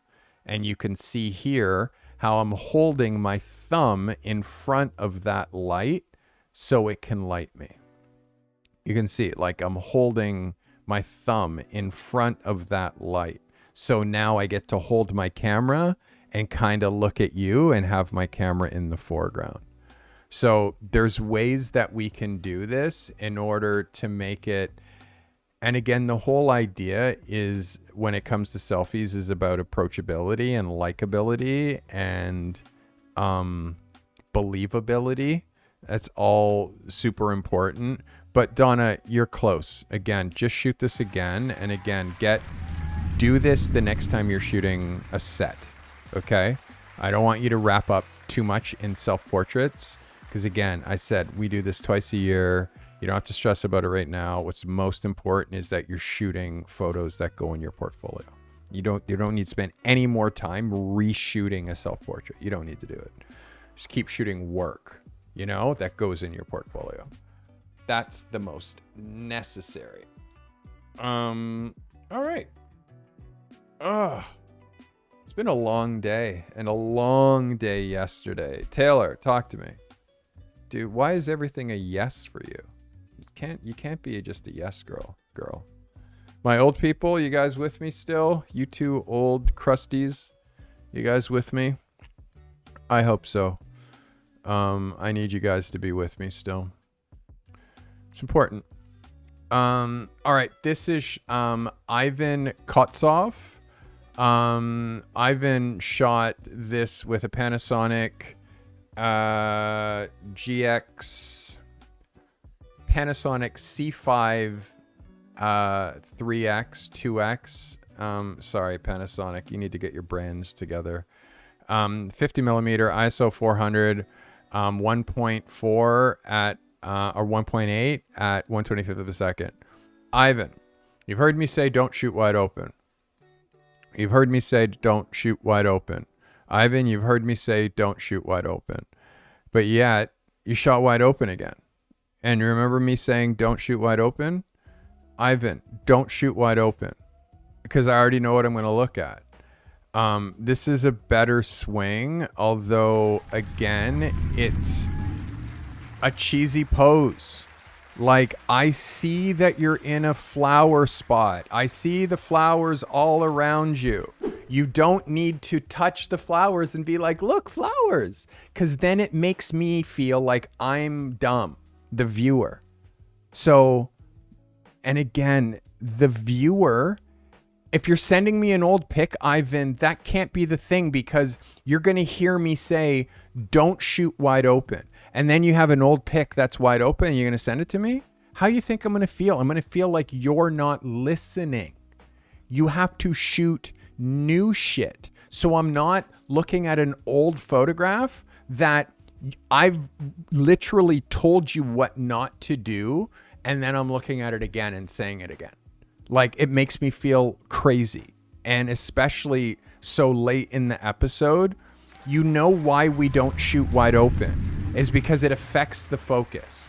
It affects the focus. In this particular image, it's not affecting the focus that much, but you're not controlling the light. The light is being controlled by whatever is happening up here, like that's lighting down on this scene. This is a snapshot. You're taking a pretty photo of this pretty girl in this pretty location, but who's going to pay you to take this photo? Who's going to pay you? Who's going to hire you to see, like, hey, we're going to go to this like atrium and shoot flowers? Again, I want you to think of, like, in me even saying that, it sounds super touristy, which means like how you get paid for making photos is by not making super touristy photos, because People who have money to pay for photography don't want tourist photos. Okay. So the holding on to the like, oh, I'm going to hold on to my jacket. I'm going to hold on to my glasses. I'm going to hold on to this flower. Like, it's hokey. And if you looked at magazines, you'd know it's hokey because you wouldn't see it in a single magazine, which means you then wouldn't do it. And if this is an old photo and you know all of this stuff before because I've told you, but then you submit a photo that has that stuff, it's going to make me feel like I'm going fucking crazy. Do you know? So don't submit old photos because you now know there's mistakes in those photos. And that's just what you see. What do you think I'm going to see? More mistakes than you even see. So don't submit old photos. Shoot new photos. That's hard. Obviously, that's hard. That's why you're here, because you need to do hard first so it can be easy later. It's hard finding a subject every week to shoot, but that's why you're here, because I'm on you and I'm giving you ideas of people that you can shoot. For me, this is a tourist shot and not something that would go in your portfolio. Like, I need you to try harder. I need it to be more like more of a reason for why you're making the photo. Who would hire me to make this photo? Where would this photo go? Would this be published in a mag? Like, we have to be thinking about what we are using this photo for. And aperture wise, Elise, I shoot f4. I shoot 5.6. I don't shoot wider. And again, I have better gear than most people. I shoot R5. I have 24 1.2. I have 50 millimeter, or like, well, let's start. 16 millimeter, only used for video. 16 millimeter, only used for video. Never attached to my camera, ever for photography, ever. I also have a 30 millimeter, only for video. I also have a 50 millimeter, that is like a lower end lens that I use only for video. Photography lenses, my 24, 1.2, 50 millimeter, 1.2, 85 millimeter, 1.8, 100 millimeter, 2.8 macro, 135 f2, 200 f2. Like, all of my lenses are primes. All of them go like 1.2, 1.4, like 1.8, like, but I don't shoot anything. Even I shoot at f4 or 5.6. I'm a pro. This is like, just because your lens goes that wide, it doesn't mean that we shoot that wide. So I don't even shoot at 1.8 or 4 point or 2.8 because 2.8 is like, it's too wide. It's just, it's on that border of being too open. F4, I feel way safer with. But again, that's because I've shot millions more images than you. Millions. And again, I only shoot primes. I don't shoot zooms. Throw your zooms out the window. All right. This is our next photographer, James McDonald. James, I need you to be telling me camera, lens, ISO, aperture, shutter speed. You need to include that in every submission, in every one. You haven't been including that, and I want you to, sorry, we're going to do Charles first. I missed. But James, just remember that, because I know you're watching. Like, look at everyone else, and everyone else is like, I shot it with this camera, with this lens, this aperture. Like, include that same metadata because I need it, because it helps me coach you so I can see what your settings are. All right, this is Charles Fortin. Charles shot this with a Sony A7 IV, 70 to 180, ISO 400, 125th of a second at f3.5. This is Charles Fortin. Charles, yes, bro. Yes. Yes. Yes. This hits so hard and fits in your portfolio so beautifully. Yes, Charles, this is so not a tourist shot and could so easily be a tourist shot just by you having the model be like, look at this, look at this, look at this thing here, look. And like going or making some ridiculous pose, which is what photographers do. Like or what photographers let their subjects do. In this case, this girl's wearing the right vest, the right Levi's jeans. She has the right hat on. She's got the right backpack. And the backpack, when you look at the backpack, you actually see the brand of the backpack right here. And the hat is right. And like she's wearing location appropriate jeans. She's got Levi's on. She's got her iPhone 15 in her pocket. Like everything is so right about what she's wearing aesthetically, but he's using scale. So he pushes the horizon line. He pushes the horizon line down and doesn't drop the horizon line right across the center of the photo. He pushes the horizon line down. So it actually gives you leading line and this is driving you right into his subject. The clothing that she's wearing is for sale and all parts of brands that he's trying to attract. And the location is bananas. Clearly, she had to go through quite a bit of effort to get to this spot. And this photo with her looking off in wonder, like her looking off in wonder of, I can't believe I just hiked here. Like all of this comes through this photo. I know exactly who would hire you to make this photo. And again, Charles is in ProLab. So Charles' perspective as far as how to make work that gets work. If you look at the rest of his portfolio, you can see that all the work that he does is related to one client type. So seeing this photo next to this photo in the same portfolio makes perfect sense. Seeing like, oh my goodness, Charles, you make me happy, bro, because you get it. Seeing this photo with this guy fishing, and then this photo with this girl, like these two photos in the same portfolio make sense. So again, when you look at Charles' portfolio, when you look at the way he uses water, natural sports, natural people, it's regular people doing regular things shot in a stylized way that is very brand friendly. He just gets it. Like the guy chopping the wood and the expression on this guy's face, like he makes real life photos that are shot in such a stylish way.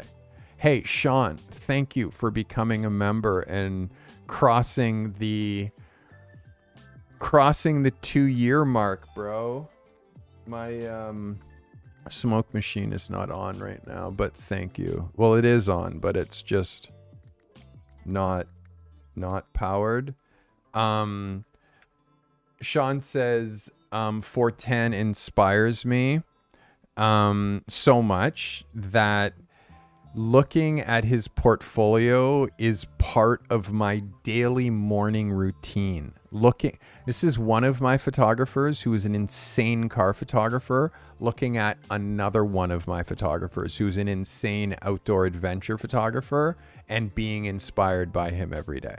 Like, and again, the community that I've built of photographers and the community of people who I've built in ProLab, like, this is why, like, this photographer has done my accelerator and he gets it, but he's still around because of the feedback loop and the continual coaching and how it's lonely once you're really starting to make progress, it's lonely. And if you cut off feedback, if you cut off community, and like you don't have that, you think that you're rocking, but you could be going at such a higher clip.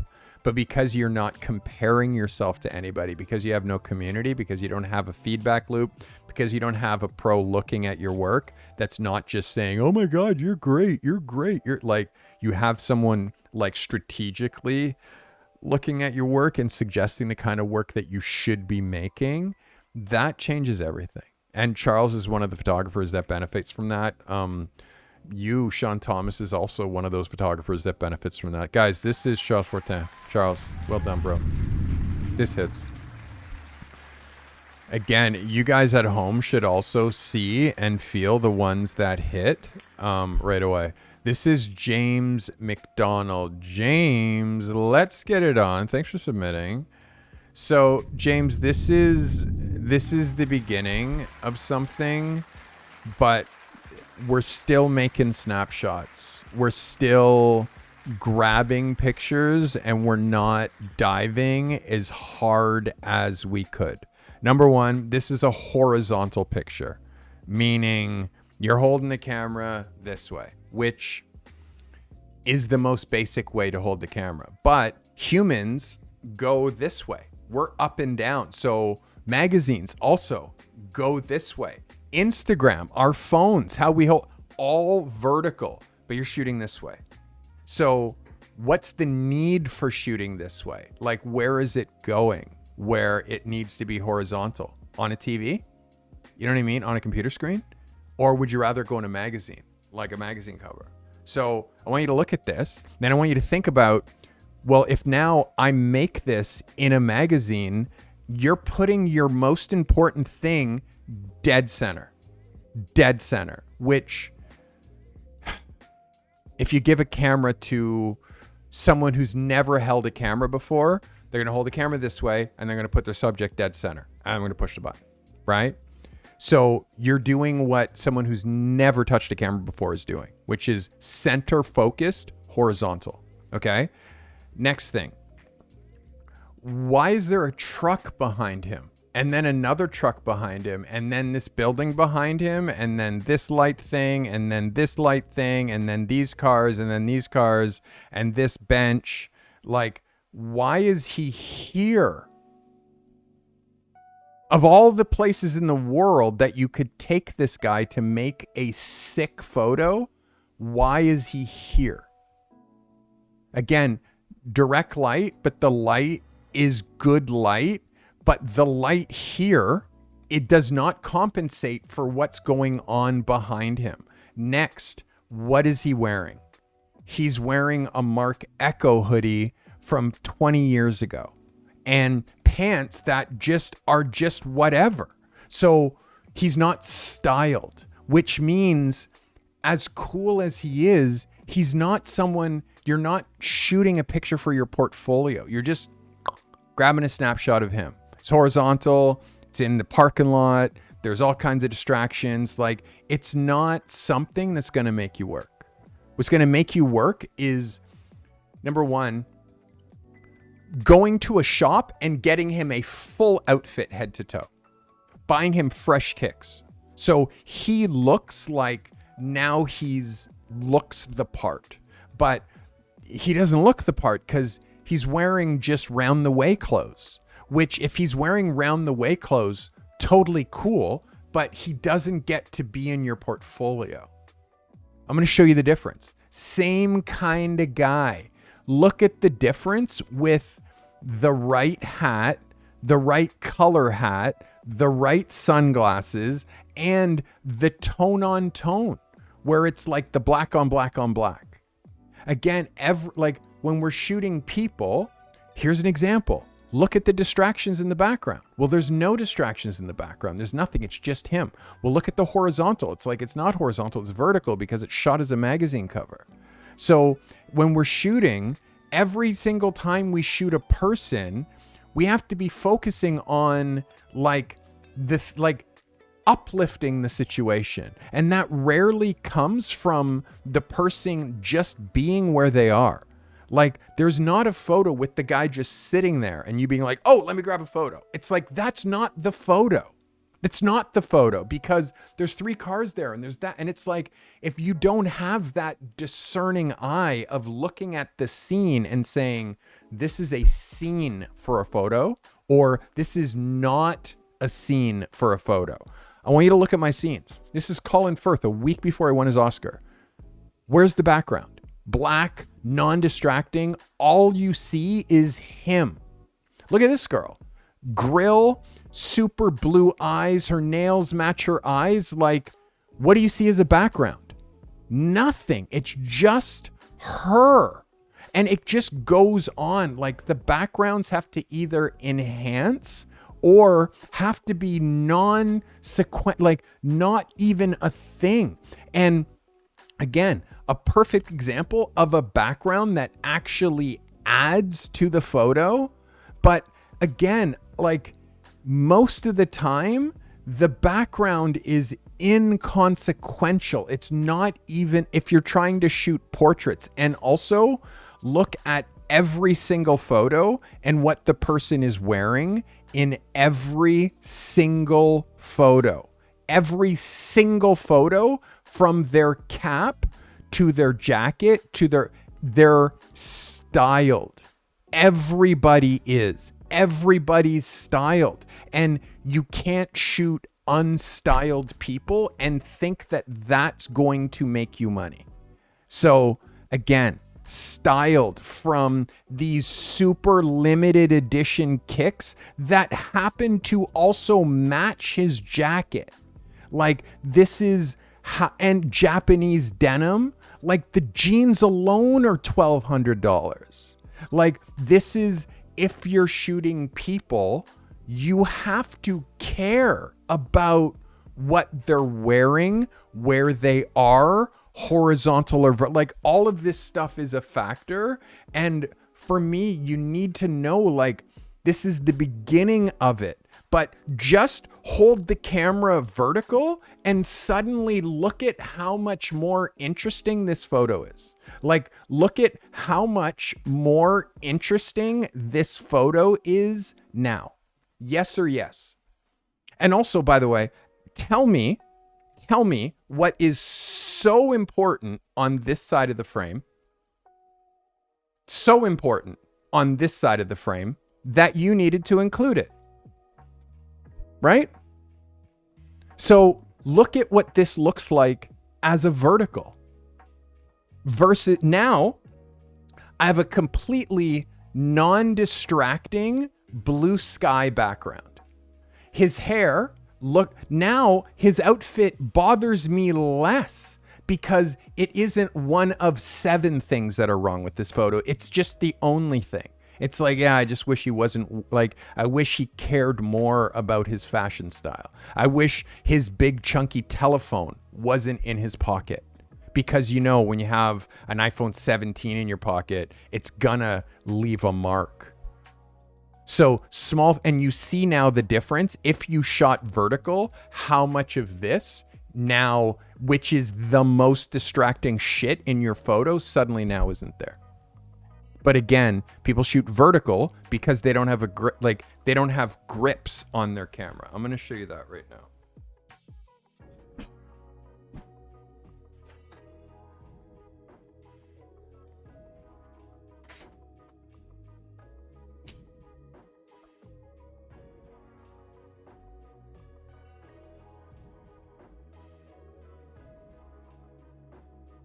This is partially I didn't know.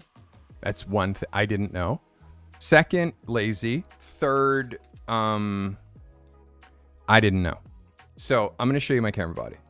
Okay, this is my camera body. I'm gonna take this off just because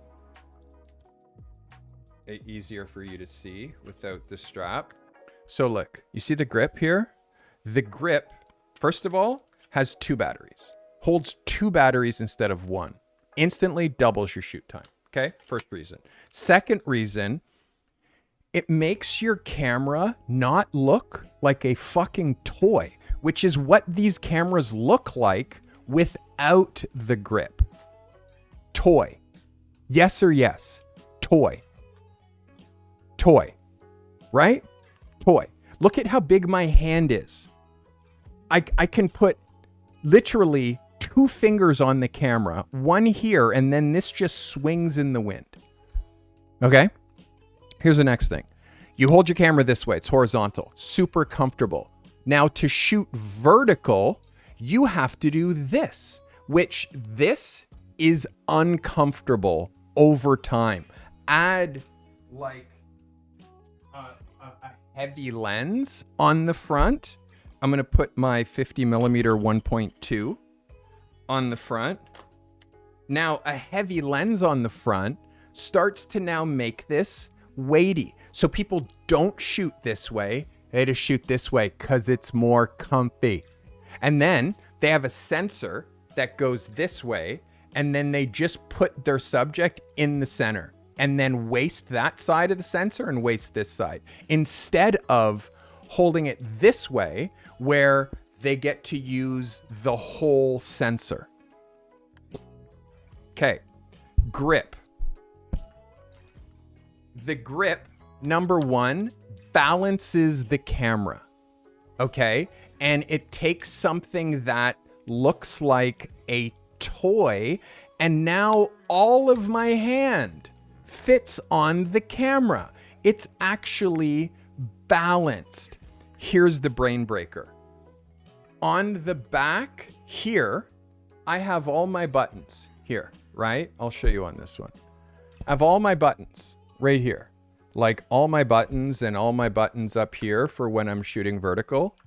So all my front buttons and my blah, blah, blah, and my blah, blah, blah, and my rolly thingy and all my buttons, okay? But when I shoot vertical, guess what?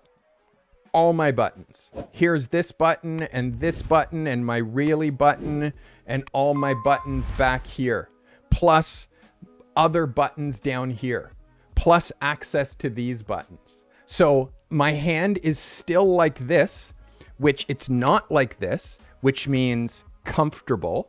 And I can shoot horizontal, comfortable. I can shoot vertical, comfortable. And I can still hold my camera this way, the same way as when I'm holding it this way. Horizontal, vertical. But people don't buy grips because this camera guy didn't fucking sell you one.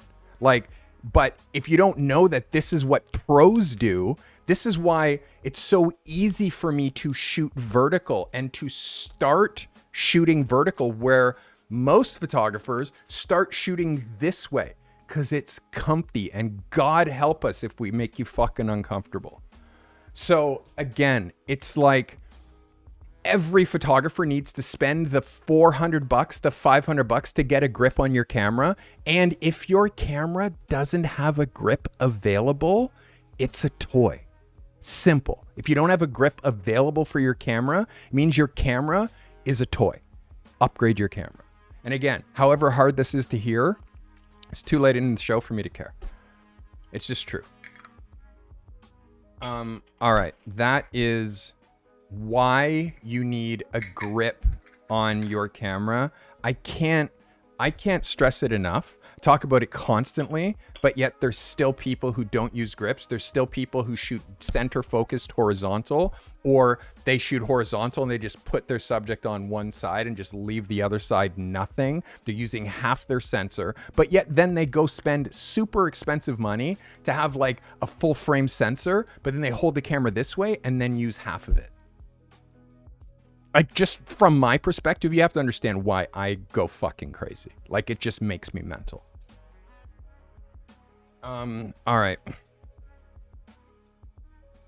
There's no other way to explain this except for, like, this is what I go to sleep and dream about. Like, there's nothing that I know more about than this shit. Like, and on such a nuanced level, and I make a living from it. And I've made millions and millions and millions of dollars from making photos. I just want to help. Honestly, I just want to help. And it's so frustrating because, like, this year I'll do over 200,000. And it's like last year I did over 150,000. And it's like, I just want to help, but people are lazy and don't want to change. They want to do what's easy.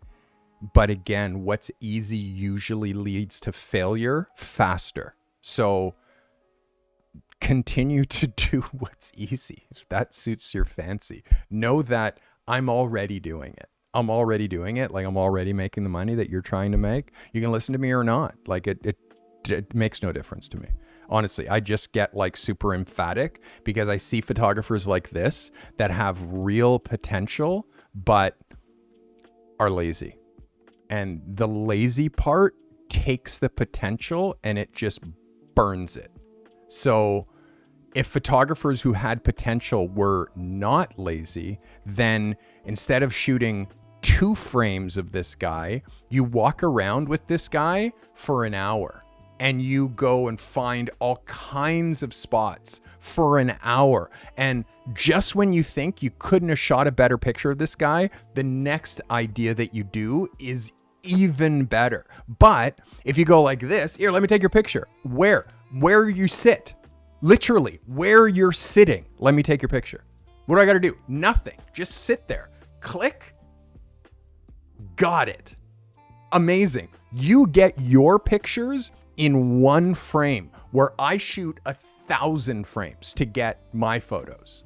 Like, who's the smarter one? Well, you're definitely smarter because you're doing yours so fast. You know what I mean? It's like, yeah, but who's making money at it? You know what I mean? So all I can say here is you have to try harder. And sadly, this is not, if you see a car behind you, it's not the location. If you see someone walking by behind you, that's not the location. If you see something distracting behind you, that's not the location. You have to be discerning when it comes to where you shoot your photos, because I could have shot this photo on my iPhone. Click. What's the difference? You know what I mean? It's like, what's the difference? Well, you have to be way more discerning when you have your camera and you're shooting. You gotta fucking kill it, bro. You gotta kill it, because if not, again, it's just another okay photo going out into the universe that I'm gonna look at for 1 second and forget immediately, which is not what we're trying to make. I hope that helps you, Jim. Again, bro, I'm trying to make killers here, and you gotta fucking try hard. You have to. There's no other way. All right, we're down to our last 2 photos. This is Mr. Sean Thompson. Sean shot this with an EOS R 24-70, shot at 70. F8, ISO 160 at a 30th of a second shot natural light. This is Sean Thomas. Sean, thanks for submitting. Sean, there's something here. It feels a bit kitschy compared to the rest of your work. Looking at this as a cover, I don't see enough of the car. If the car was in one of these containers, I see the context of it, but you being in between 2 containers and shooting outwards, like, this is clipping too much of the car. It's clipping too much of the car for me to know what car I'm looking at. I see the Audi logo here, but who cares? It's not enough of it to make me know that this is an Audi. The problem is that it's cutting too much of the wheel, too much of this, which means the distance of this is too close, and or this car is too close to here. Move the car back to here. For me, from the position of this car, you should not be here. You should be over here shooting that way and getting a better perspective of the car. Of all the photos of you, Sean, and of all your photos, Sean, like, again, if I now go to your site, if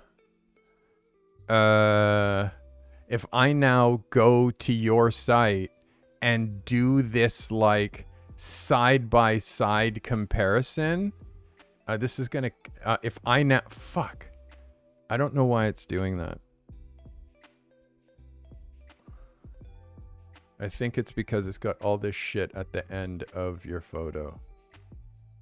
So I want you to just look, Sean, and this is how you do it. You look at this photo, and then you look at this photo, and you say, is this better than this? Is this better than this? I'm going to say no. You're going to say, is this better than this? I'm going to say yes. And I'm going to go through this until I find a photo that this is better than. And guess what? I'm not going to find one. I'm not going to find one. I'm not going to find one because your portfolio is curated. And also this narrow strip, it doesn't show enough of the rest of the photo. So now all I'm seeing is this strip. And I don't know what car this is at first glance, which causes me disarray. I don't like not being able to glance and know what car I'm looking at. So now it's a mystery. Sorry. So now it's a mystery. So for me, Sean, looking at your portfolio and the way that you don't hide cars between two, like, in fact, you're doing the opposite. You're trying to show the car because the cars are so fucking amazing. Why are you trying to hide the car here? Why are you trying to hide the car? Why are you trying to hide the wheels? Because you're not even showing all the wheels. Why are you trying to hide the car? And again, is this not an interesting enough car for you to see from the front? And if that's the case, why are you photographing it at all? Because this shot is too claustrophobic to be in your portfolio. Like, I feel like, I just want to stop looking at this photo because you're forcing me into the space that you went to make this photo. So now you're forcing me into this super claustrophobic space to look at a car that I can't even fucking see. Do you understand? Like, now I'm just mad at you. Why are you putting me here to look at something that I can't see? Why are you putting me here to look at something that I can't see? So again, now when you're looking at the other photos in your portfolio, and also, by the way, is that photo better than these? Is that photo better than these? Have you seen one come up that you're like, oh no, that photo in between the two shipping containers is better than this? Have you seen one come up? Not one. Not a one. Which means it's not good enough. And it means that the idea is not right. The idea doesn't fit your sensibility. The idea doesn't fit. Like, that's the stuff that I want you to lock in. This idea doesn't fit. The car in the shipping container and you shooting it from straight on, that fits. This idea, it doesn't fit. I hope you get it. And Sean Thomas. This is a no, my guy. And again, for you guys who've been in my group for a while, if you're not, and you're thinking about putting something in your portfolio, if you're not doing the comparison against other shots that are already in your book and being like, better or worse, if you're not able to make that call, you need to get help from me. Like, seriously. And you can see, don't mess around when I'm telling you, like, better or worse than your bar. And again, you saw me just show Sean, this is your bar. Is this better or worse than your bar? Right? It's pretty clear when I show it to you that way, right? All right. So this is calligraphy. This is the last photo of the day. Calligraphy, shot this with the with a Nikon Z8 with an 85 millimeter. F2, 50th of a second at ISO 200. I'd love you to be shooting not at F2 calligraphy. Let's have a look. Thanks for submitting. So, the F2 is a problem. Would you agree that the F2 is a problem? Like, would you agree that the F2 is a problem based on the autofocus hair, the autofocus eyes, and like how quickly the focus drops off as it goes backwards? Would you agree that this is why I say I don't shoot wide open? And by the way, F2 is wide open. I'm sorry, you're a third of a stop away from wide open. But this and how you missed the focus is why I shoot at F4, why I shoot at F5.6. It's because of this. It's because of the focus. And you miss the focus. And again, the chin can't be in focus and the eyes out of focus. Like that, who's going to pay for that? Right? And again, who's going to pay for an out of focus picture? And all they're going to be like, yeah, I hired this guy. He was super expensive and his photos were out of focus. It's like, oh, well, because he had this cool 1.8 lens or 1.2 and he shot the whole shit like that. It's like, cool beans, but now you have out of focus photos. For me, again, it's just like, I don't understand the context of the arm Superman kind of vibe. I don't understand the context of it. I don't know, like, why he's being like, I have muscles. Him doing that based on this crop pushes his arms out of the frame. Okay, which then now you can see where it's cropping. You get half his arm and then half his bicep because of where you're cropping.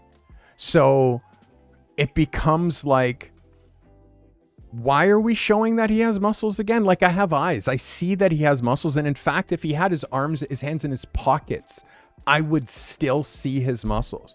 But if he had his hands in his pockets, I wouldn't see the sweat stains that are under his pits. I wouldn't see the sweat stains that are under his pits if his hands were in his pockets. And his hands wouldn't be going out of frame if his hands were in his pockets. And I'd still see his muscles because his muscles would show on the inside here. You know what I mean? So for me, the smile, which also looks like he's chewing cookies. He looks like he has cookies in his mouth while he's doing this smile. Like, he's got something in his mouth, he's smiling, he's doing, like, this is like, this guy's not ready for a photos, and his lips are super dry and white. So for me, his lips are super white and dry. He's half in a smile. He has something in his mouth, gum, he's chewing something, and then the arms like this, but then going out of the frame, the sweat stain under his arm, like, all of this to me just looks bad on you. It looks bad on you. We're using a lot of headspace here, but then no space down here, and you're almost cutting his t-shirt and not showing his bottoms at all. Like, I just don't get the cropping. I don't get the arm posing. And like, again, I don't get it. I don't get. And even if you're shooting for fitness, sports and fitness, he still doesn't have to be like this. And again, anytime that you see a guy do that, you kind of want to punch him in the face. Because it's like, dude, okay, so you're bragging that you got muscles. What's doper is a guy who's super jacked, but he's like understated and he's wearing fashion and blah, blah, blah. Like, and he's not trying to like show how jacked he is because we all have eyes. You know what I mean? It's just like, it's a little bit of that like extra ego thing that, for me, I just think that, and again, calligraphy, I'm going to ask you, I'm going to show you again your portfolio, and I'm going to say, is this photo better than this one? Is this photo better than this one? And when you look at this photo, does this photo look at all like you're just fucking around and not really serious about making photos? When you look at this guy looks like a fashion model. He's wearing the right outfit. And he's taking the pose that he's doing seriously. Like, he's committed to what he's doing. And we look at this photo. Again, 100% committed. And we ask, is this photo and what he's doing and the pose better than this photo? Is it better than this photo? Is it better than this photo? Like, is it better than this photo? Is it better than this photo? So you kind of got to ask yourself, like, when it comes to like how you pose your people, does this fall in line with what you actually do when you're shooting? Not at all. Not at all. You just let this guy do whatever the fuck you wanted. So for me, it's like part of, you can't then let this guy do whatever he wants and then package that and put that out into the world like, this is my best. No, dude, this is his best. This is what he wanted to do. You definitely didn't direct him, because if you directed him, he wouldn't have this look on his face. He wouldn't have white lips, and he wouldn't have his arms out like this. So these are all things that, like, sadly, it's important, but like, you're only as good as your portfolio. And in fact, you're only as good as your worst image. You're only as good as your worst portfolio image. And your worst portfolio image should not exist, because you should be shooting new stuff so that image can leave. So it's not in your portfolio anymore. So now that I've showed you what your portfolio looks like and gone through like your portfolio images, shown you how, like, if someone was to have their hand up, how you don't crop out their elbows. So we, like, all of the rules that you know clearly, because I've been training you for over 2 years, like, then how come in this photo, all of that goes out the window? And you just let your subject dictate what's happening. For me, this is no bueno. No. All right, guys, that's our last photo of the day. Thank you. I'm getting a little tired and a little frustrated because, again, I have expectations of my people, and I want you to be the best, the best of the best. We have some photos of the week. I'm going to start like this, starting with this photographer right here. His name, William Sedgwick. Sedgwick, that's a photo of the week, my guy. Congratulations. Photo of the week, William Sedgwick. Next photo of the week, we fly right here. Our next photo of the week goes to this guy. His name, Jim Sinichi. Sinichi, right there. Photo of the week, my guy. Sorry, you missed the smoke. Sinichi, that's a photo of the week, my guy. Congratulations. Photo of the week. Again, remember all the things that I say during your reviews. It doesn't mean just because you won the photo of the week that everything that I said during the review is out the window. That shit still holds very true. And again, I watch how you progress and how you take my photo reviews and apply them. Kind of on the fence about this, to be honest. Let me have a look at this again. Yeah, no, I can't. All right. Next photo of the week, we're going to give to this guy. Photo of the week to Mr. Mike Steinmetz. Steinmetz. It's photo of the week. I'll give it to you. I'm rating you. It's photo of the week, Mike Steinmetz. Congratulations. Photos of the week. Photos of the week. Photos of the week. Photos of the week. Photo of the week going to this next photographer with a photo of the week. This is the one with one name. Her name, Mira. Let's go, Mira. That's a photo of the week. Congratulations. Mira, definitely deserved. Very, very well shot. I like your sensibility. This is the beginning of me understanding who you are as a photographer. This is really well done. Hey, this guy. This is a photo of the week for Mr. And this is 2 weeks in a row for this guy. This is Levi Wells. Levi, that's a photo of the week for you, my guy. You're starting to get it. You're starting to get it. And again, little small thing with the messy down here, but you're really starting to get it. This is exceptional. Levi Wells, photo of the week from Levi. This is another photo of the week. We're going to give this guy love. This photographer, his name, Malik Brand. Malik with the photo of the week. And again, Malik, I broke your balls. I gave you a hard review, but you learned something today that you'll never, ever forget the way that I relayed it to you. And the next time you do this light, there won't be the highlight in the place that you see it right now. So congratulations for you. And again, this is a good level up for you. It's Malik Brand. Good shit, Malik. Who else? Yes, this guy, photo of the week. His name, you know him as Charles Fortin. Charles with a photo of the week. Charles just continuing to push. Charles Fortin and a photo of the week. Charles, outdoor adventure photographer. And that is our photos of the week, people. Thank you, everybody who submitted. Again, I'm trying to be a little bit more scrupulous when it comes to who gets photos of the week. I'm being way harder on these photos of the week because it is really good accolades, so you need to know that. Next steps is I do Portfolio Lab workshops on Tuesday. They are so sick. You have to be a member of Portfolio Lab to get access to these workshops on Zoom.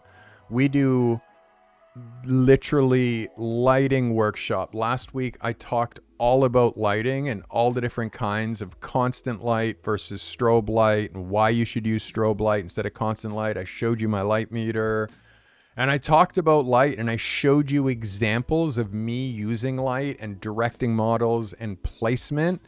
All super important. Again, if you're in Portfolio Lab, all you do is like you missed it, you just go back to the archive and watch the archive and get to go through and see and hear all the questions that people asked me. Like it's so helpful.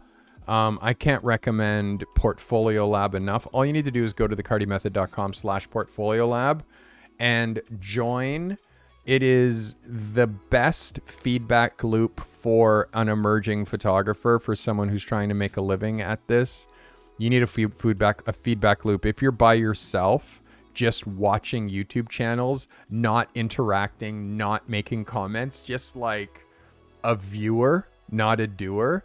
And whether you're doing shit on your own, cool beans, but without feedback, the stuff that you're doing could be garbage. It could be the best shit in the world, but you have no idea. There's nothing worse than someone who's shooting garbage, just moving along, continuing to shoot, wondering why they're not getting work. It's like, because your work is garbage. You're not doing any training. You're not doing any lighting. You're not doing anything to elevate your work from the state of being bad. And then you get to be like good, which good is like average. Then you get to work towards great. Great is the new average. Like every professional photographer who's making a living at it is great. Then you work towards spectacular, which spectacular photographers make well over $100,000 a year. But again, it's like you start from shit. That's how everybody starts. And you have to stay with it and also soak your eyes with things that will make you not shit. Like magazines, like Vogue, like buy Vogue. Don't get a subscription online so you can look at it on your computer. No, go to a magazine store and sit there and find a place for you to sit down and grab a stack and look through magazines until you've looked at photographers that are so good, they make you literally throw up in your mouth. They're so good. And you knowing how far you are from that level. Like that's the work to look at in order to ever even hope to be in that level, is you have to look at it. The hard thing is that photographers, they don't want to look at the work that makes them feel shit. So they look at shit work that makes them feel good. And then they can continue to make shit photography, which is amazing for me because I'm not a shit photographer, and you being shit makes my work look so much better. So it doesn't bother me, but it should bother you, because putting bad work into the universe is just bad for the world. It's slop. Making slop. You know what I mean? Slop, bad cafeteria food, and just like putting it out there and like trying to convince people that it's great. That's horrible. So learn how to make gourmet. Learn how to not make slop.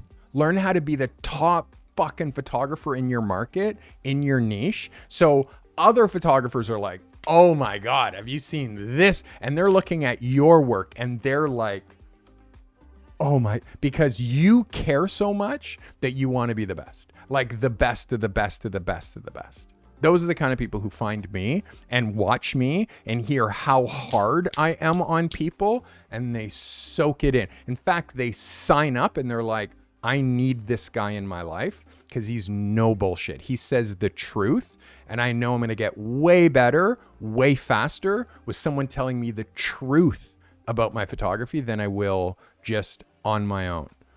All right, next week, week 6, I want you to tell us who you are. This is one of the rare opportunities where I ask you to make me a video. This is a 60 to 90 second video that basically introduces you and clearly communicates who you are as a photographer, what you specialize in, and why clients should book you. Do you want to see mine? Looks like this. Treat everybody like a superstar. Famous people less like a superstar. I treat famous people like real people. I started as a photographer, I would say professionally, when I was 20. My brother's a fine art painter, heavy influence on me, and I couldn't paint, so when I discovered the camera, it was really easy for me to express myself creatively. Everybody's in the business of glorifying celebrities, so capturing them, it's already glorifying them by photographing them. So if I can get them a little bit more understated, I feel like it brings up the real. In 1997, I shot Tom York from Radiohead, most important picture of my career. In 2001, I shot Pharrell Williams for Peace magazine. Again, very important picture. Colin Firth, a week before he won his Oscar, career moving pictures where that picture propels a whole new wave of clients, a whole new wave of people looking at my work. I think pivotal career-changing pictures are more important than favorite pictures, because they're all my favorite.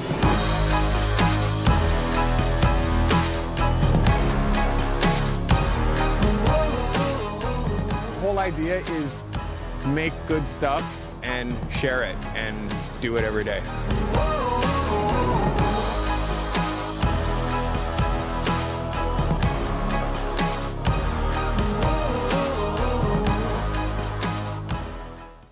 So you don't need to go that far, but what you need to do is tell me who you are, what you do, and why I should care.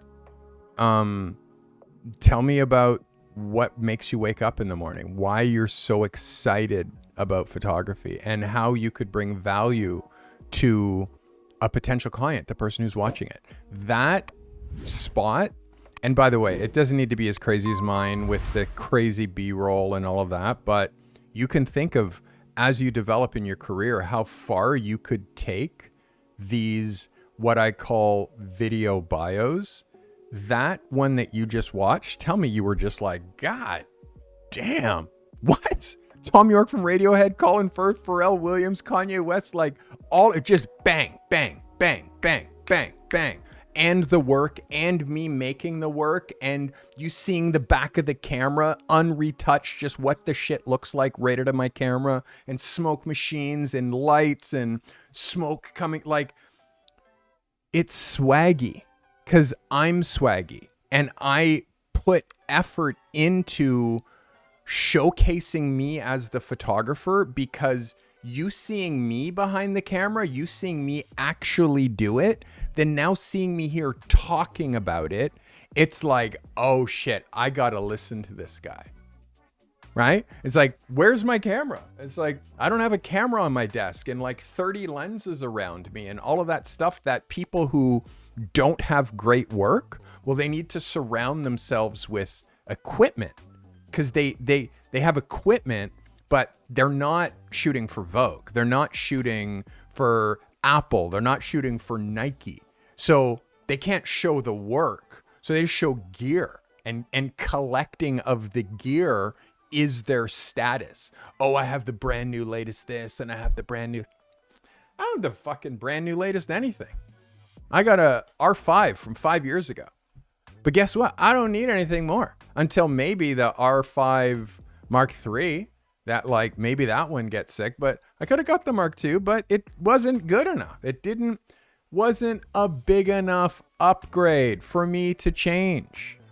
So I have no shortage of gear, but gear is just like, how often do you hear painters talking about their paintbrushes? Oh my God, this paintbrush, it's so dope. It makes me the best paint. It's like, it's a fucking paintbrush. Cameras are paintbrushes. They just happen to they just capture an idea that you have in your head based on something that you pointed at. If you don't have ideas in your head, skills, you're just pointing a camera that anybody can do, a child can do.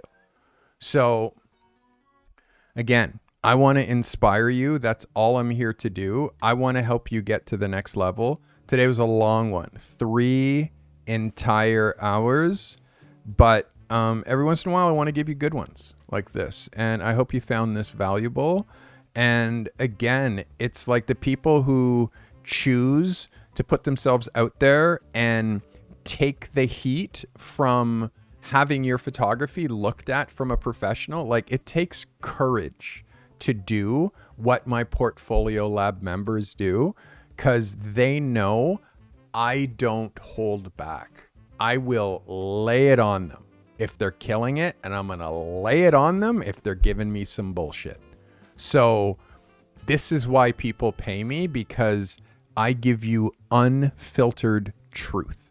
And truth is something that sets you free. But sadly, too many photographers avoid it.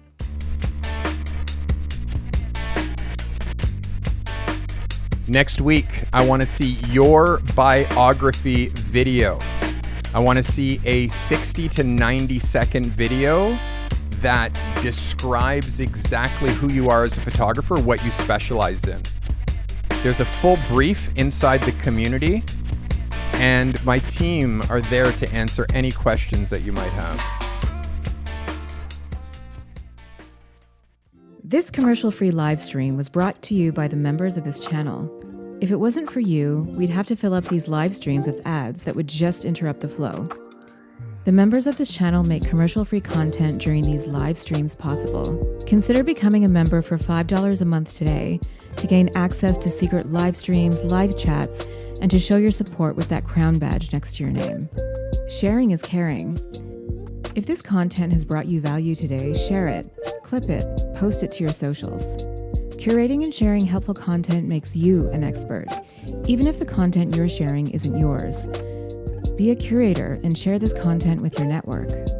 If you're an emerging or struggling photographer that's trying to break free from your current 9-to-5 grind and transition to the life of a working pro photographer, that's our obsession here at the Carty Method. Register, get the support you need.